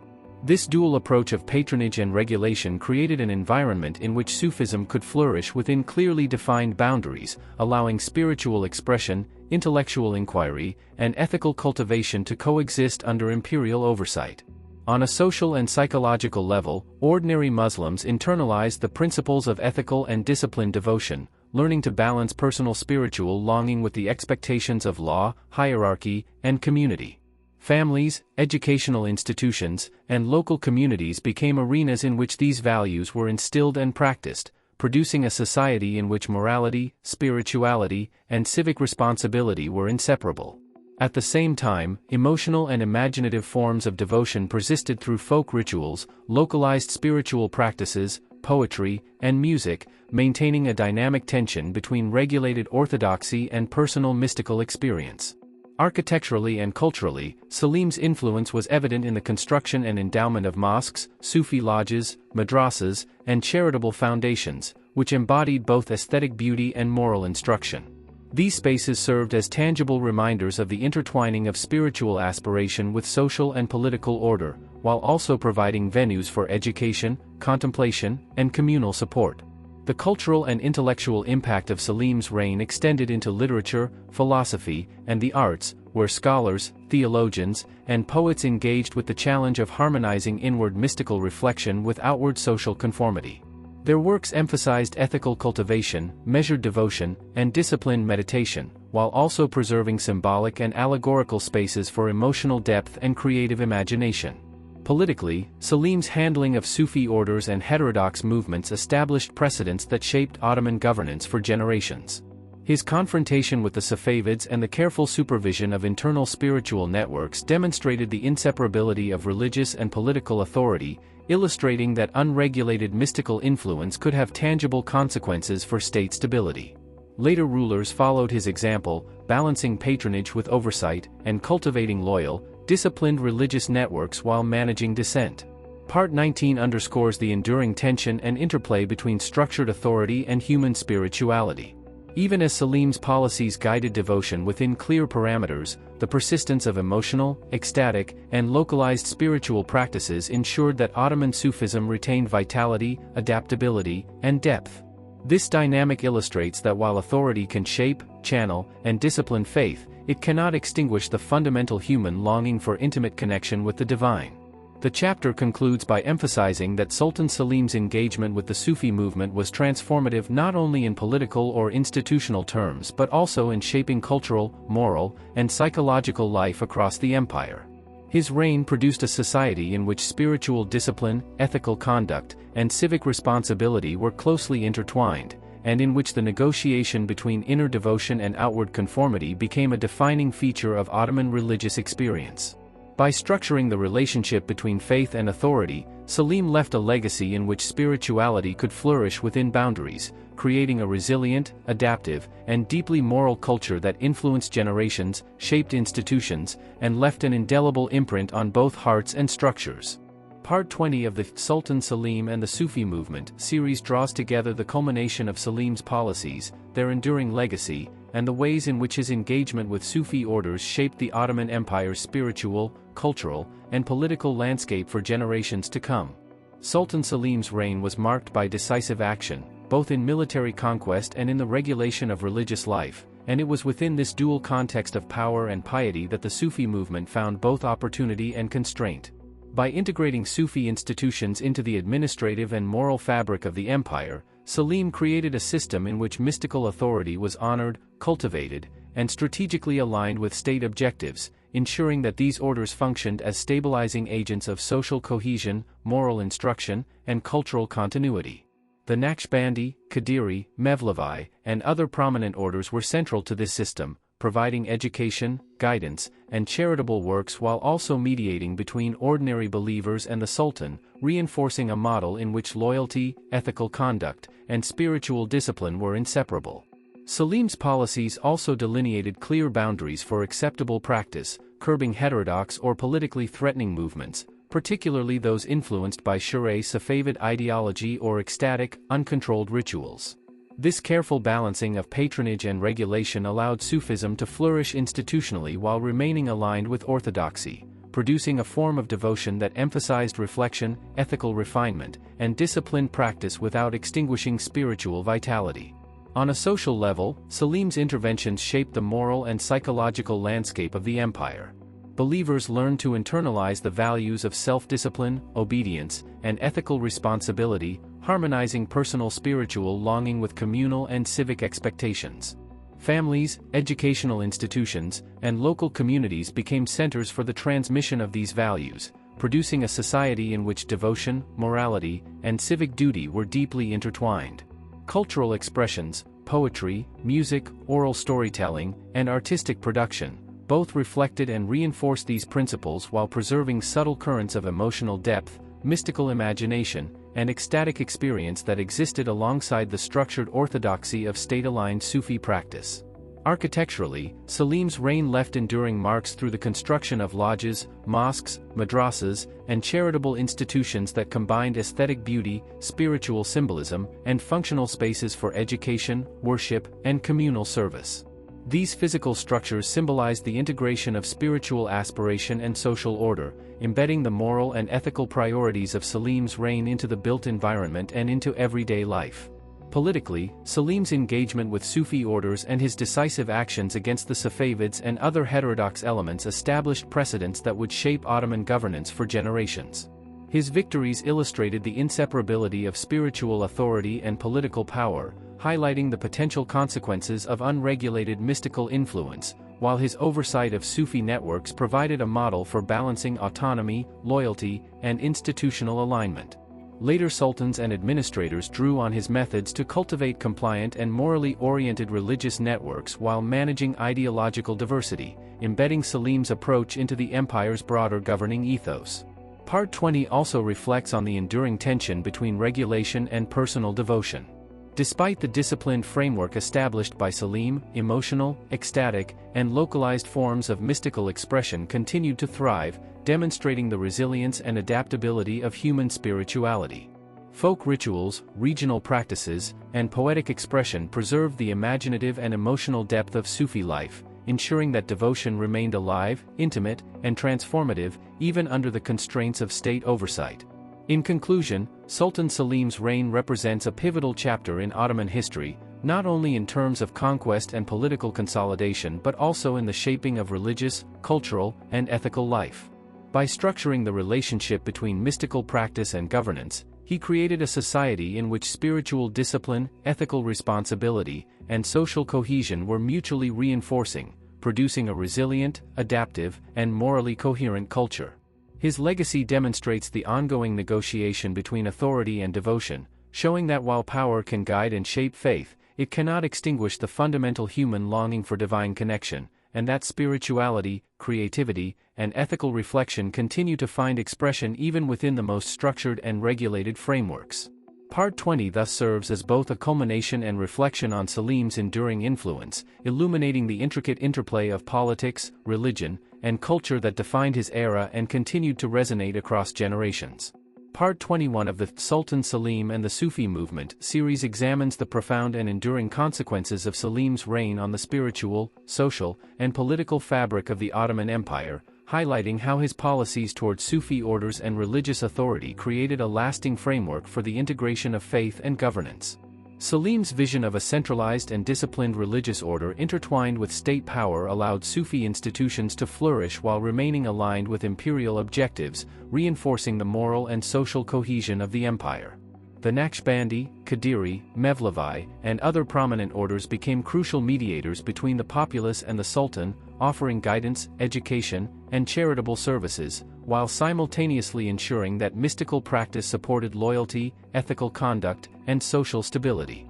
By consolidating Sunni orthodoxy and regulating heterodox practices, particularly those influenced by Shiraz Safavid ideology or ecstatic, unmonitored rituals, Selim established a model in which spiritual authority and political oversight operated in tandem, allowing mysticism to enrich daily life without challenging the authority of the state. This dual approach shaped the psychological and social life of ordinary believers, who internalized principles of moral discipline, self-restraint, and devotion that were harmonized with civic responsibility and communal norms. Families, local communities, and educational institutions all participated in transmitting these values, producing a society in which ethical conduct and spiritual aspiration were inseparable, and in which devotion was expressed through both personal reflection and public practice. Cultural life under Selim reflected this integration of spirituality and regulation. Poetry, music, storytelling, and other artistic forms engaged with the tension between personal mystical experience and the disciplined frameworks of state-aligned Sufism, producing works that emphasized ethical cultivation, contemplative reflection, and measured devotion while retaining channels for emotional depth, imaginative expression, and ecstatic resonance. Architectural achievements, including Sufi lodges, mosques, madrasas, and charitable foundations, embodied the moral, spiritual, and civic ideals of the period, providing spaces where education, worship, communal support, and contemplation intersected in ways that reinforced both personal piety and social cohesion. Politically, Selim's engagement with Sufi orders and his suppression of potentially subversive movements established precedents for balancing religious influence with state authority. His decisive confrontation with the Safavids and his management of internal spiritual networks demonstrated the inseparability of religious and temporal power, highlighting that unregulated mystical authority could have tangible consequences for political stability, while disciplined Sufi networks could serve as stabilizing and legitimizing forces. Later sultans drew upon his methods to cultivate loyal, morally oriented religious institutions while managing ideological diversity, embedding Selim's approach into the empire's enduring governing ethos. Despite the structured oversight imposed on Sufi practice, human longing for ecstatic, intimate, and personal experiences of the divine persisted. Folk rituals, local devotional practices, and artistic expression continued to thrive alongside state-sanctioned orders, preserving the imaginative and emotional dimensions of spirituality. This coexistence of regulation and freedom illustrates the resilience and adaptability of mystical practice, demonstrating that devotion can survive, evolve, and flourish even under constraints. Part 21 also emphasizes the long-term intellectual and moral impact of Selim's reign. Scholars, poets, and theologians engaged with the challenges of balancing inner spiritual life with outward conformity, producing literature and discourse that highlighted ethical reflection, disciplined meditation, and moral education while retaining symbolic and imaginative spaces for mystical exploration. The psychological and cultural imprint of these developments endured across generations, shaping the expectations, experiences, and spiritual practices of both elites and common people throughout the empire. In conclusion, Sultan Selim's reign represents a transformative moment in Ottoman history, not only in terms of political consolidation and territorial expansion but also in the structuring of religious, cultural, and ethical life. By integrating mystical practice with state authority, he created a society in which devotion, moral responsibility, and social cohesion were deeply intertwined, producing a resilient and adaptive culture that endured well beyond his lifetime. Part 21 underscores the ongoing negotiation between power and faith, showing that while authority can shape and channel spirituality, it cannot extinguish the fundamental human drive for divine connection, and that ethical, imaginative, and devotional life continues to find expression even within structured frameworks. Selim's legacy thus endures as a testament to the intricate interplay between governance, religion, and culture, illuminating the ways in which spiritual practice can be guided, preserved, and made to resonate across generations. Part 22 of the Sultan Selim and the Sufi Movement series explores the enduring cultural, spiritual, and institutional consequences of Selim's reign, emphasizing how his approach to Sufi orders and religious authority reshaped the Ottoman Empire's moral and social landscape while leaving an indelible imprint on its political and intellectual life.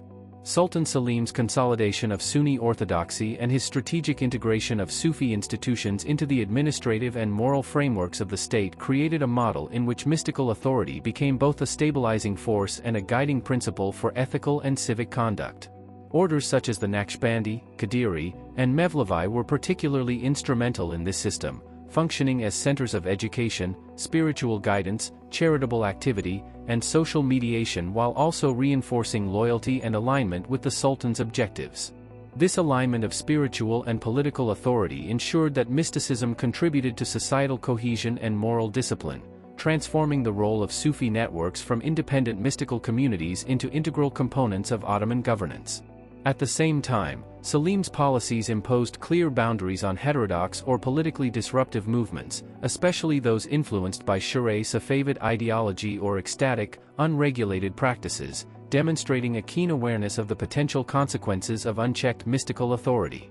By combining patronage with regulation, Selim cultivated an environment in which devotion, creativity, and moral instruction could coexist within a framework that reinforced both orthodoxy and loyalty, producing a spiritual culture that was disciplined, adaptive, and resilient.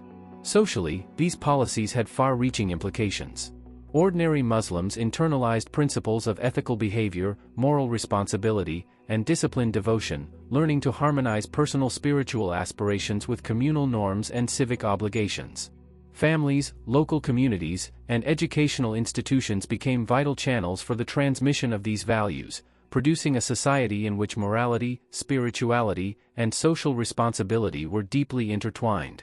Cultural expressions, literature, poetry, music, storytelling, and other artistic forms, engaged with the tension between regulated orthodoxy and personal mystical experience, preserving channels for emotional depth, imaginative reflection, and ecstatic resonance even as institutional Sufism provided structure and guidance. Architecturally and materially, Selim's reign left a lasting legacy through the construction and endowment of mosques, Sufi lodges, madrasas, and charitable foundations, which combined functional purpose with symbolic meaning, embedding moral and spiritual ideals into the physical and social fabric of the empire. Politically, his strategies established a model for balancing religious influence and state authority. By decisively confronting the Safavids and carefully supervising internal Sufi networks, Selim demonstrated the inseparability of spiritual and temporal power, showing that unregulated mystical authority could have tangible consequences for political stability, while disciplined and loyal Sufi orders could act as stabilizing and legitimizing forces. Later Ottoman rulers adopted and adapted these methods, cultivating compliant and ethically oriented religious networks while managing ideological diversity and preserving the vitality of mystical practice. Part 22 also emphasizes the psychological and spiritual dimensions of Selim's policies. While state-aligned Sufism promoted disciplined reflection, ethical conduct, and structured devotion, human longing for intimate, ecstatic, and immediate experiences of the divine persisted, finding expression in local rituals, folk practices, and poetic and musical forms that operated alongside the official institutions. This coexistence of oversight and freedom illustrates the resilience and adaptability of mystical life, showing that spiritual experience can thrive even under regulation and that devotion retains its emotional and imaginative depth despite structured frameworks. The intellectual and cultural influence of Selim's reign extended to scholars, poets, and theologians, who engaged with the tension between personal mystical insight and public conformity, producing works that emphasized ethical cultivation, moral reflection, and disciplined meditation while maintaining allegorical and symbolic spaces for creativity, contemplation, and emotional engagement. In conclusion, Sultan Selim's engagement with the Sufi movement represents a transformative chapter in Ottoman history, shaping not only political authority and territorial control but also the moral, spiritual, and cultural dimensions of society. By integrating mystical practice into governance, he created a resilient and adaptive model in which ethical devotion, social cohesion, and spiritual aspiration were mutually reinforcing, producing a lasting cultural, intellectual, and religious legacy. Part 22 underscores the enduring negotiation between authority and spirituality, demonstrating that while power can guide, structure, and shape mystical practice, it cannot extinguish the innate human desire for connection with the divine, and that creativity, reflection, and ethical growth continue to find expression within both institutional and personal frameworks. Selim's vision thus left an imprint that shaped generations, influencing institutions, culture, and individual conscience across the Ottoman world. Part 23 of the Sultan Selim and the Sufi Movement series delves into the long-term spiritual, social, and cultural ramifications of Sultan Selim's policies, emphasizing how his engagement with Sufi orders reshaped the Ottoman Empire's religious landscape while leaving an enduring mark on intellectual, ethical, and civic life. Selim's strategic consolidation of Sunni orthodoxy and integration of mystical institutions into the state's administrative and moral framework created a model in which spiritual authority reinforced political power, establishing a system where Sufi orders functioned both as centers of devotion and as instruments of social cohesion and governance. The Naqshbandi, Qadiri, Mevlevi, and other influential orders became crucial nodes in this structure, providing education, moral guidance, charitable services, and mediation between the populace and the state, ensuring that mystical practice was aligned with ethical conduct, social stability, and loyalty to the Sultan. By combining patronage with oversight, Selim fostered an environment in which Sufism could flourish institutionally while remaining harmonized with orthodoxy, encouraging disciplined devotion, reflection, and ethical cultivation without suppressing the spiritual vitality and imaginative depth that characterized mystical practice. At the same time, he imposed limits on heterodox and potentially destabilizing movements, particularly those influenced by Safavid Shari'a ideology or unregulated ecstatic rituals, demonstrating a nuanced understanding of the interplay between religious authority, social order, and political power. On the social level, these policies shaped the daily spiritual and ethical lives of ordinary Muslims, who were guided to internalize principles of self-discipline, moral responsibility, and devotion that were inseparable from communal norms and civic obligations. Families, local communities, and educational institutions became conduits for these teachings, producing a society in which ethical behavior, spiritual cultivation, and social harmony were deeply intertwined. Cultural expression flourished within this framework, as poets, musicians, and storytellers engaged with the tension between personal mystical experience and institutionalized orthodoxy, producing works that emphasized ethical reflection, contemplative discipline, and moral growth while preserving channels for emotional depth, imaginative engagement, and ecstatic experience.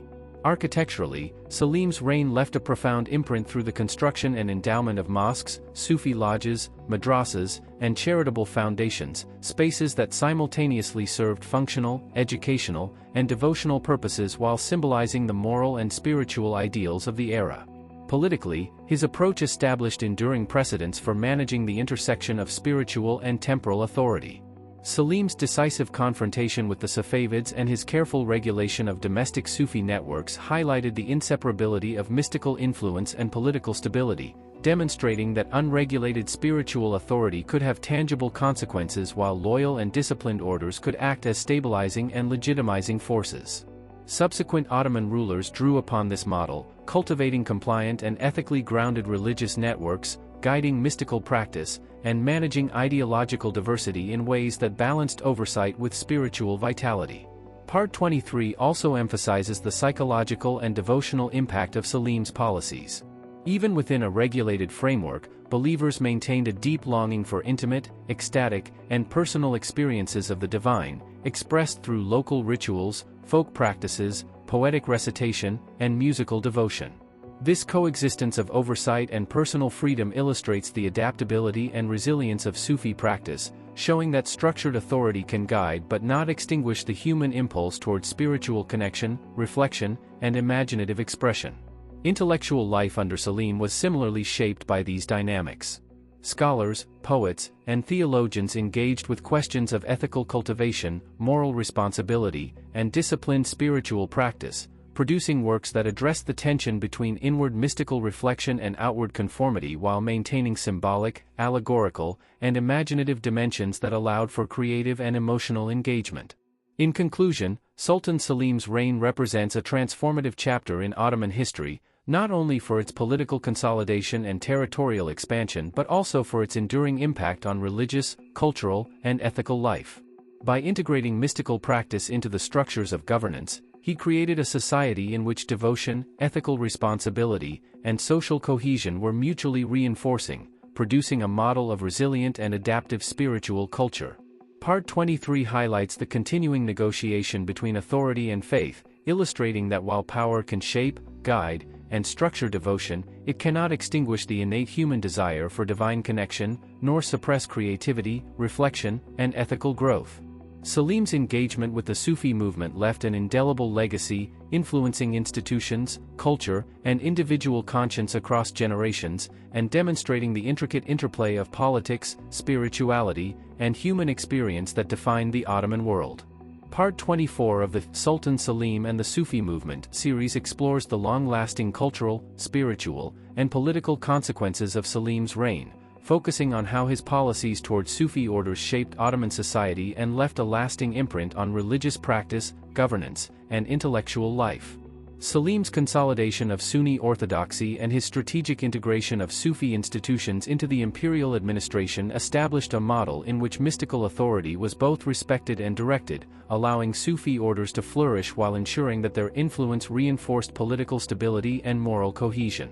Orders such as the Naqshbandi, Qadiri, and Mevlevi became central instruments of this system, offering education, ethical guidance, charitable services, and mediation between the populace and the Sultan, while also embodying a model of devotion that emphasized discipline, ethical refinement, and loyalty. By combining patronage with careful oversight, Selim ensured that Sufism could expand institutionally and culturally without challenging the authority of the state, producing a spiritual environment in which ethical conduct and devotional practice were inseparable. At the same time, heterodox or politically disruptive movements, particularly those influenced by Safavid Sharia ideology or unregulated ecstatic rituals, were limited, demonstrating Selim's keen awareness of the potential consequences of unmonitored mystical authority. Socially, his policies shaped the lives of ordinary Muslims, who learned to internalize principles of self-discipline, moral responsibility, and communal loyalty as integral aspects of spiritual life. Families, local communities, and educational institutions became conduits for these teachings, creating a culture in which personal devotion, ethical behavior, and social cohesion were deeply intertwined. Cultural production thrived within this structured environment, with poets, musicians, storytellers, and scholars exploring the balance between personal mystical experience and state-aligned orthodoxy. Their works emphasized ethical reflection, moral cultivation, and disciplined devotion while retaining imaginative, allegorical, and emotional dimensions that allowed spirituality to remain vibrant and deeply felt. Architecturally and institutionally, Selim's reign left enduring marks through the construction and endowment of mosques, Sufi lodges, madrasas, and charitable foundations. These spaces served not only functional purposes for worship, study, and community support but also symbolic roles, embodying the integration of spiritual aspiration with civic responsibility and moral order. Politically, Selim's engagement with Sufi orders and his decisive actions against the Safavids set important precedents for the interplay of spiritual and temporal authority.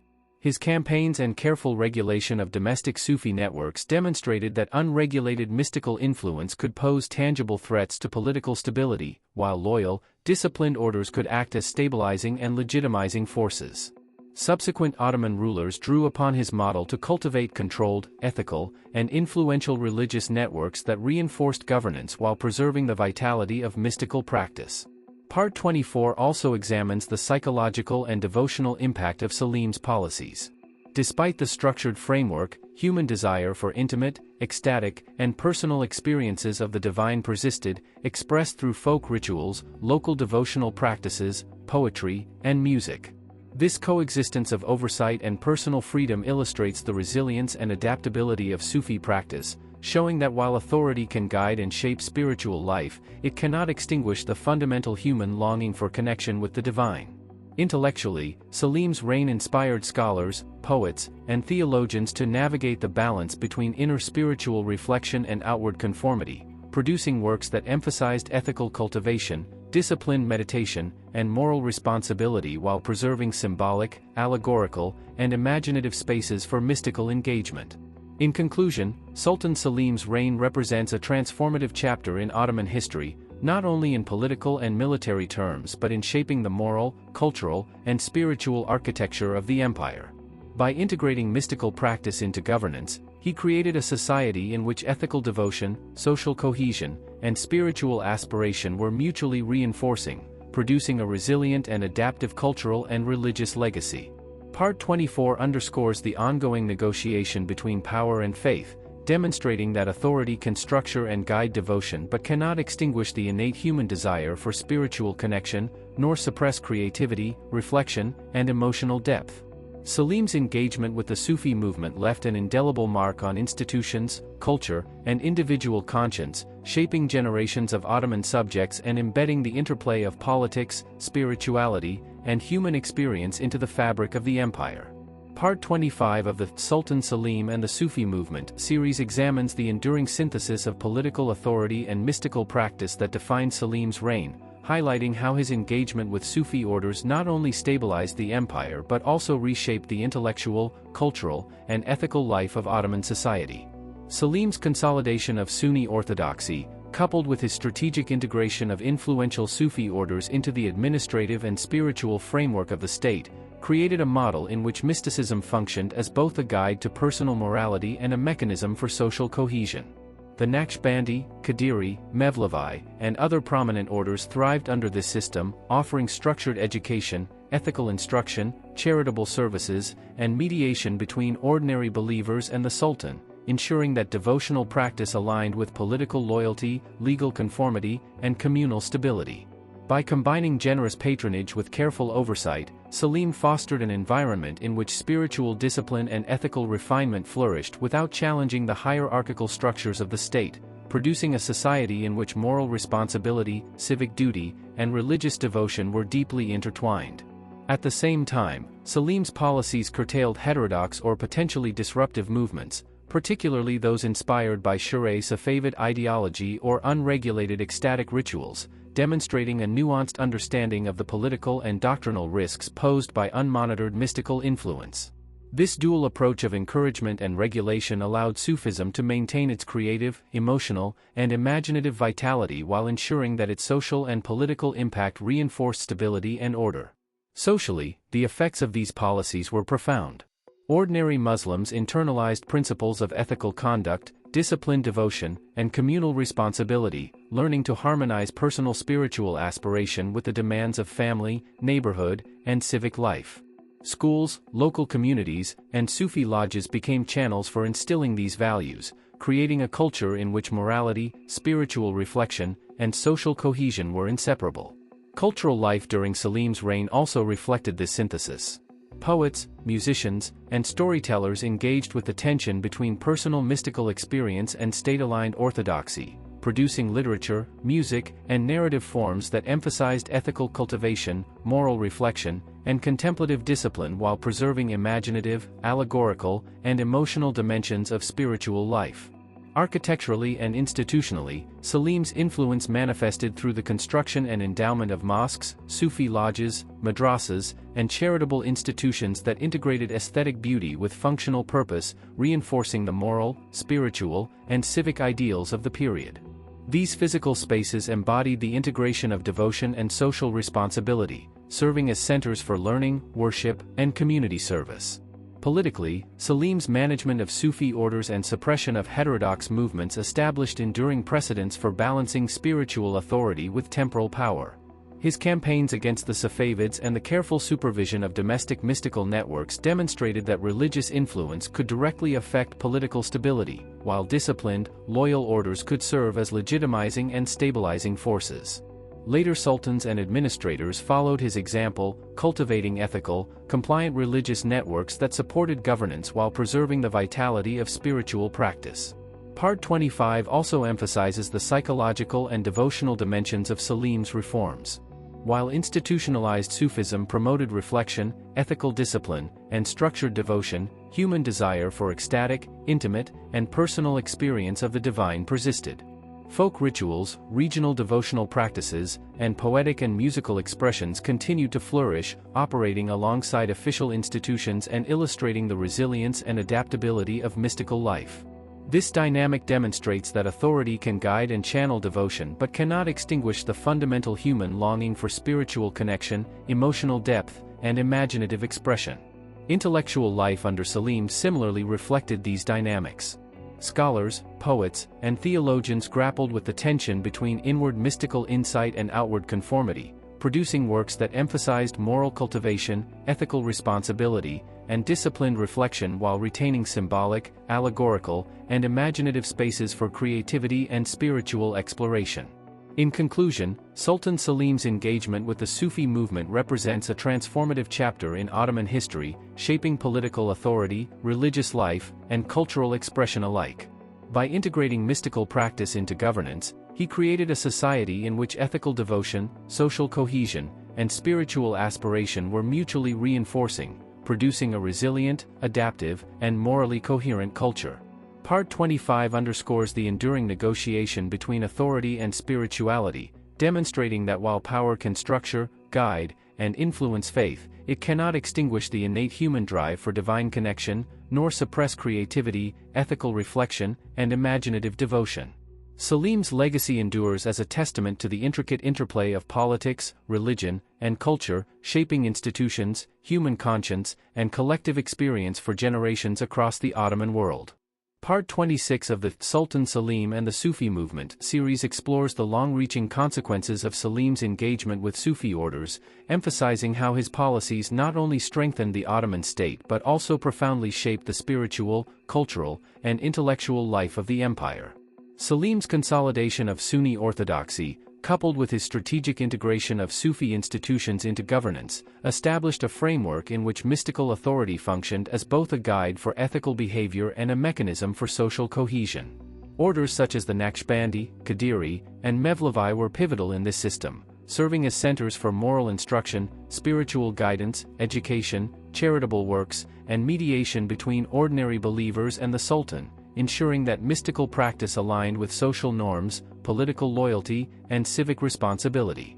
By providing patronage while maintaining careful oversight, Selim fostered an environment in which Sufism could flourish institutionally and culturally without challenging the hierarchical authority of the state, producing a society in which ethical discipline, spiritual aspiration, and civic duty were deeply intertwined. At the same time, Selim's policies curtailed heterodox or politically disruptive movements, particularly those influenced by Safavid ideology or ecstatic, unregulated ritual practices, illustrating his keen understanding of the delicate balance between spiritual freedom and political stability. Socially, the impact of these reforms was significant, as ordinary Muslims internalized principles of moral responsibility, self-discipline, and communal loyalty, integrating spiritual reflection with everyday life. Families, local communities, and educational institutions acted as conduits for transmitting these values, producing a population in which devotion, morality, and civic engagement were inseparable. Cultural expression flourished alongside this structured spiritual framework. Poetry, music, storytelling, and other forms of art navigated the tension between personal mystical experience and state-aligned orthodoxy, producing works that emphasized ethical reflection, contemplative discipline, and moral cultivation while maintaining imaginative and emotional depth, preserving the human longing for intimate and transformative connection with the divine. Architecturally, Selim's influence was visible in the construction and endowment of mosques, Sufi lodges, madrasas, and charitable foundations, blending functional, aesthetic, and symbolic purposes. These institutions served as centers for worship, learning, and communal service, embodying the integration of spiritual aspiration with social responsibility and reinforcing the moral and civic ideals promoted during his reign. Politically, Selim's strategies in managing Sufi orders and confronting heterodox movements established enduring precedents. His decisive campaigns against the Safavids and careful regulation of domestic Sufi networks demonstrated that mystical influence could affect political stability, while disciplined and loyal Sufi orders could serve as both stabilizing and legitimizing forces. Subsequent Ottoman rulers drew on these methods, cultivating religious networks that reinforced governance while preserving the vitality of mystical practice. Part 26 also highlights the psychological and devotional dimensions of Selim's policies. Even within structured frameworks, believers maintained a deep desire for ecstatic, intimate, and personal encounters with the divine, expressed through folk rituals, localized devotional practices, poetry, and music. This coexistence of oversight and personal freedom illustrates the adaptability and resilience of mystical practice, showing that authority can guide and shape spiritual life but cannot extinguish the innate human drive for spiritual connection, reflection, and imaginative expression. Intellectually, Selim's reign inspired scholars, theologians, and poets to engage with the tension between inward spiritual insight and outward social conformity, producing works that emphasized ethical cultivation, disciplined meditation, and moral responsibility while preserving allegorical and symbolic spaces for contemplation and creative expression. In conclusion, Sultan Selim's reign represents a transformative moment in Ottoman history, influencing political authority, religious life, and cultural expression alike. By integrating Sufi practice into the structures of governance, he created a society in which ethical devotion, social cohesion, and spiritual aspiration were mutually reinforcing, producing a resilient, adaptive, and morally coherent culture. Part 26 underscores the enduring negotiation between power and faith, demonstrating that while authority can structure, guide, and influence mystical practice, it cannot extinguish the innate human yearning for divine connection, nor suppress creativity, ethical reflection, and imaginative devotion. Selim's legacy continues to resonate across generations, shaping institutions, culture, and individual conscience, and illustrating the complex interplay of politics, spirituality, and human experience within the Ottoman world. Part 27 of the Sultan Selim and the Sufi Movement series delves into the lasting spiritual, cultural, and political ramifications of Selim's reign, emphasizing the ways in which his engagement with Sufi orders reshaped Ottoman society and left an enduring legacy on religious, intellectual, and civic life. Sultan Selim's consolidation of Sunni orthodoxy, coupled with his strategic incorporation of Sufi institutions into the administrative and moral frameworks of the state, created a model in which mystical authority functioned as both a source of personal ethical guidance and a stabilizing influence on social and political structures.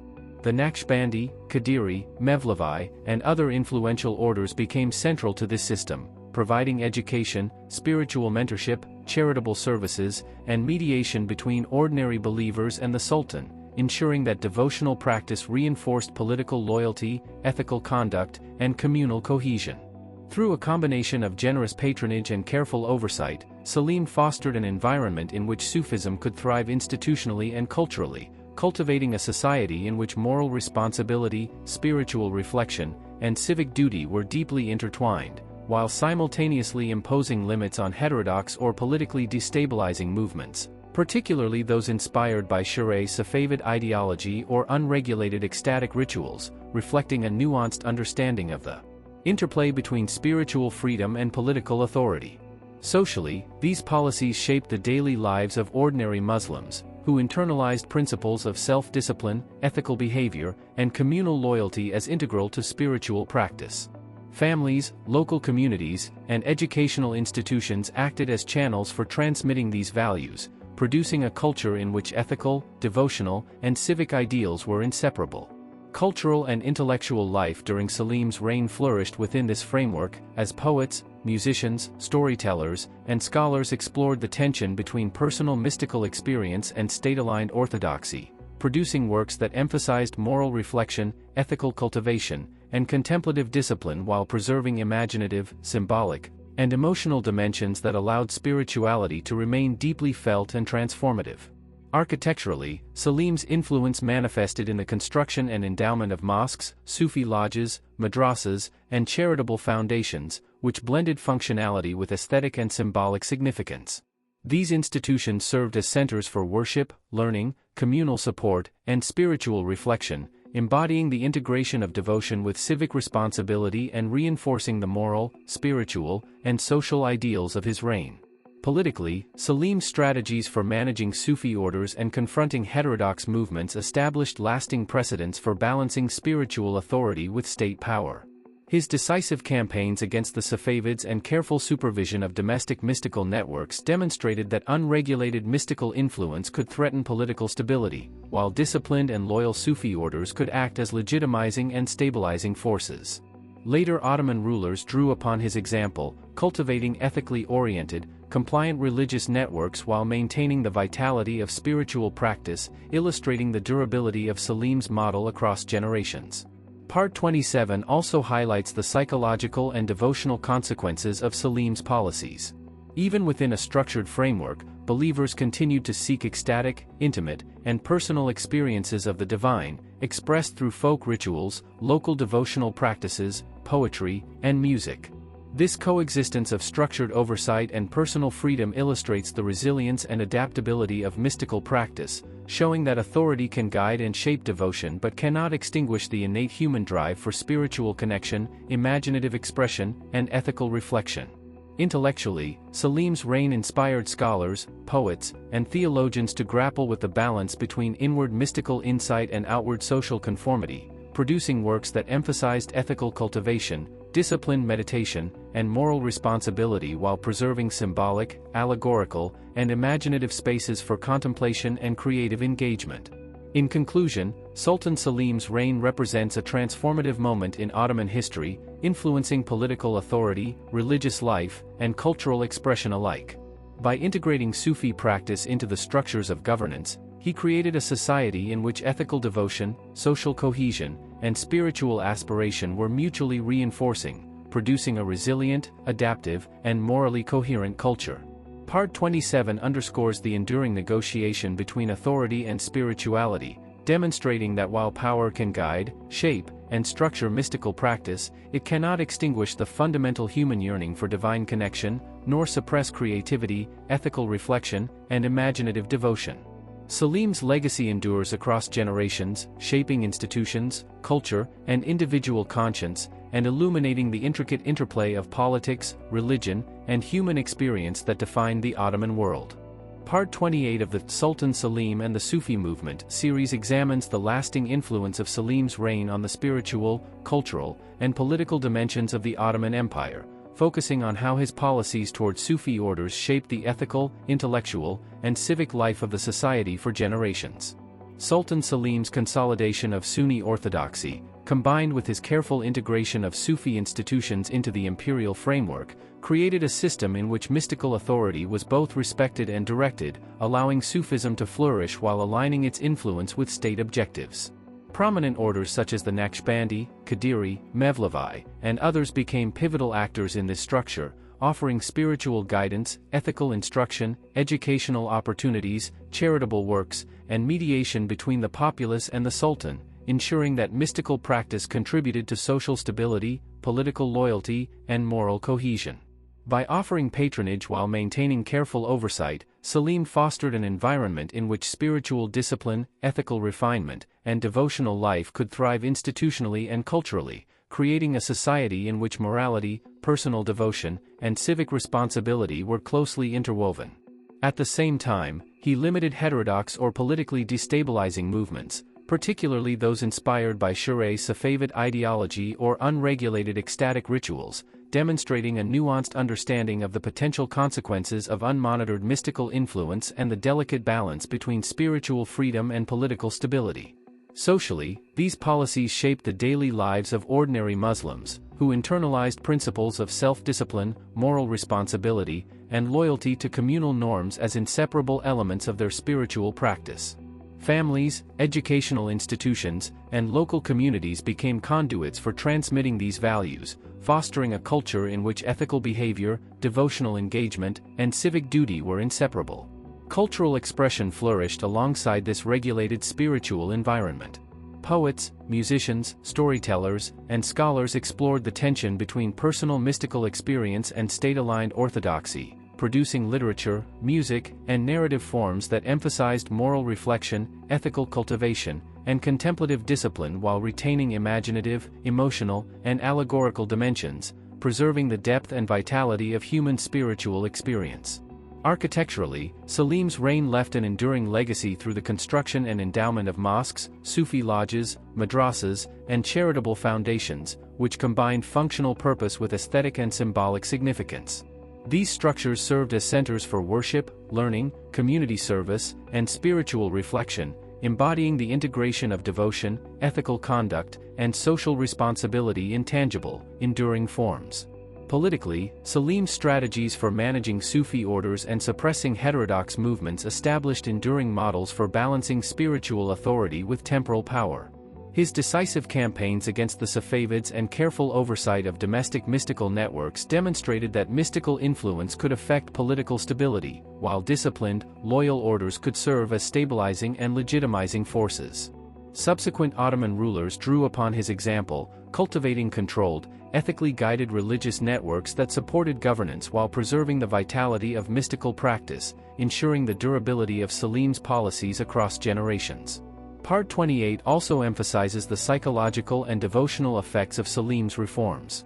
Even within a structured framework, believers continued to seek ecstatic, intimate, and personal encounters with the divine, expressed through folk rituals, regional devotional practices, poetry, and music. This coexistence of oversight and personal freedom illustrates the resilience, adaptability, and enduring appeal of mystical practice, showing that while authority can guide and structure spiritual life, it cannot extinguish the human longing for divine connection, imaginative expression, or ethical reflection. Intellectually, Selim's reign inspired scholars, theologians, and poets to grapple with the tension between inner mystical insight and outward social conformity, producing works that emphasized ethical cultivation, disciplined meditation, and moral responsibility while maintaining symbolic, allegorical, and imaginative spaces for creative and spiritual engagement. In conclusion, Sultan Selim's reign represents a transformative period in Ottoman history, not only for its political and military achievements but also for the profound ways in which it shaped religious, cultural, and moral life. By integrating mystical practice into governance, he created a society in which ethical devotion, social cohesion, and spiritual aspiration were mutually reinforcing, producing a resilient, adaptive, and morally coherent culture. Part 28 underscores the enduring negotiation between authority and spirituality, demonstrating that while power can guide, shape, and structure mystical practice, it cannot extinguish the fundamental human yearning for divine connection, nor suppress creativity, reflection, and devotional depth. Selim's legacy continues to influence institutions, culture, and individual conscience, illuminating the complex and enduring interplay of politics, religion, and human experience across the Ottoman world. Part 29 of the Sultan Selim and the Sufi Movement series delves into the deep and lasting ramifications of Sultan Selim's policies on Sufi orders, highlighting how his strategic vision transformed the Ottoman Empire's religious, cultural, and political landscape while leaving a profound legacy for generations. Selim's consolidation of Sunni orthodoxy and careful integration of influential Sufi institutions into the administrative and moral framework of the empire created a system in which mystical authority was both respected and directed, allowing Sufism to flourish while reinforcing political stability and ethical conduct. Prominent orders such as the Naqshbandi, Qadiri, and Mevlevi became central to this vision, serving as hubs for spiritual guidance, moral instruction, educational development, charitable activities, and mediation between the populace and the Sultan, ensuring that devotional practice remained aligned with loyalty, communal cohesion, and social responsibility. Through a combination of generous patronage and disciplined oversight, Selim fostered an environment in which ethical discipline, contemplative reflection, and devotional engagement could coexist with state authority, producing a society in which moral responsibility, spiritual aspiration, and civic duty were deeply interwoven. At the same time, Selim restricted heterodox or potentially destabilizing movements, particularly those inspired by Safavid Sharia ideology or unregulated ecstatic practices, demonstrating a nuanced understanding of the delicate balance between spiritual freedom and political control and the consequences of unmonitored mystical influence. On a social level, these policies shaped the everyday spiritual and ethical life of Ottoman subjects, who internalized principles of moral conduct, self-discipline, and communal loyalty as inseparable from their religious practice. Families, educational institutions, and local communities became conduits for these teachings, fostering a culture in which devotion, morality, and civic engagement were mutually reinforcing and inseparable from one another. Cultural life during Selim's reign reflected this synthesis of authority and spirituality, as poets, musicians, storytellers, and scholars navigated the tension between personal mystical experience and state-aligned orthodoxy, producing literature, music, and narratives that emphasized ethical reflection, moral cultivation, and contemplative discipline while retaining imaginative, symbolic, and emotional depth, ensuring that spirituality remained vibrant and deeply human. Architecturally, Selim's influence endured through the construction and endowment of mosques, Sufi lodges, madrasas, and charitable foundations, blending functional, aesthetic, and symbolic purposes. These institutions served as centers of worship, learning, and community support, embodying the integration of devotion, moral cultivation, and social responsibility and reinforcing the ethical and spiritual ideals that underpinned his reign. Politically, Selim's management of Sufi orders and suppression of heterodox elements set enduring precedents for balancing religious influence with state power. His decisive campaigns against the Safavids and careful regulation of domestic mystical networks demonstrated that mystical authority could directly affect political stability, while disciplined, loyal Sufi orders could act as legitimizing and stabilizing forces. Later sultans adopted these methods to cultivate compliant, ethically grounded religious networks that reinforced governance while preserving the creative and spiritual vitality of mystical practice, demonstrating the lasting relevance of Selim's approach. Part 29 also highlights the psychological and devotional impact of these policies. Even within a regulated framework, believers maintained a desire for ecstatic, intimate, and personal experiences of the divine, expressed through folk rituals, regional devotional practices, poetry, and music. This coexistence of structured oversight and personal spiritual freedom illustrates the resilience and adaptability of Sufi practice, showing that while authority can guide and structure devotion, it cannot extinguish the innate human longing for divine connection, imaginative reflection, and ethical growth. Intellectually, Selim's reign encouraged scholars, poets, and theologians to engage with the tension between inner mystical insight and outward social conformity, producing works that emphasized disciplined meditation, ethical cultivation, and moral responsibility while maintaining symbolic, allegorical, and imaginative spaces for creative and contemplative engagement. In conclusion, Sultan Selim's reign represents a transformative period in Ottoman history, affecting political authority, religious life, and cultural expression alike. By integrating Sufi practice into governance, he created a society in which ethical devotion, social cohesion, and spiritual aspiration were mutually reinforcing, producing a resilient, adaptive, and morally coherent culture. Part 29 underscores the enduring interplay between power and spirituality, demonstrating that while authority can structure, guide, and influence mystical practice, it cannot extinguish the fundamental human desire for divine connection, nor suppress creativity, ethical reflection, and emotional depth. Selim's legacy continues to resonate across generations, shaping institutions, culture, and individual conscience, and illuminating the complex and enduring relationship between politics, religion, and human experience in the Ottoman world.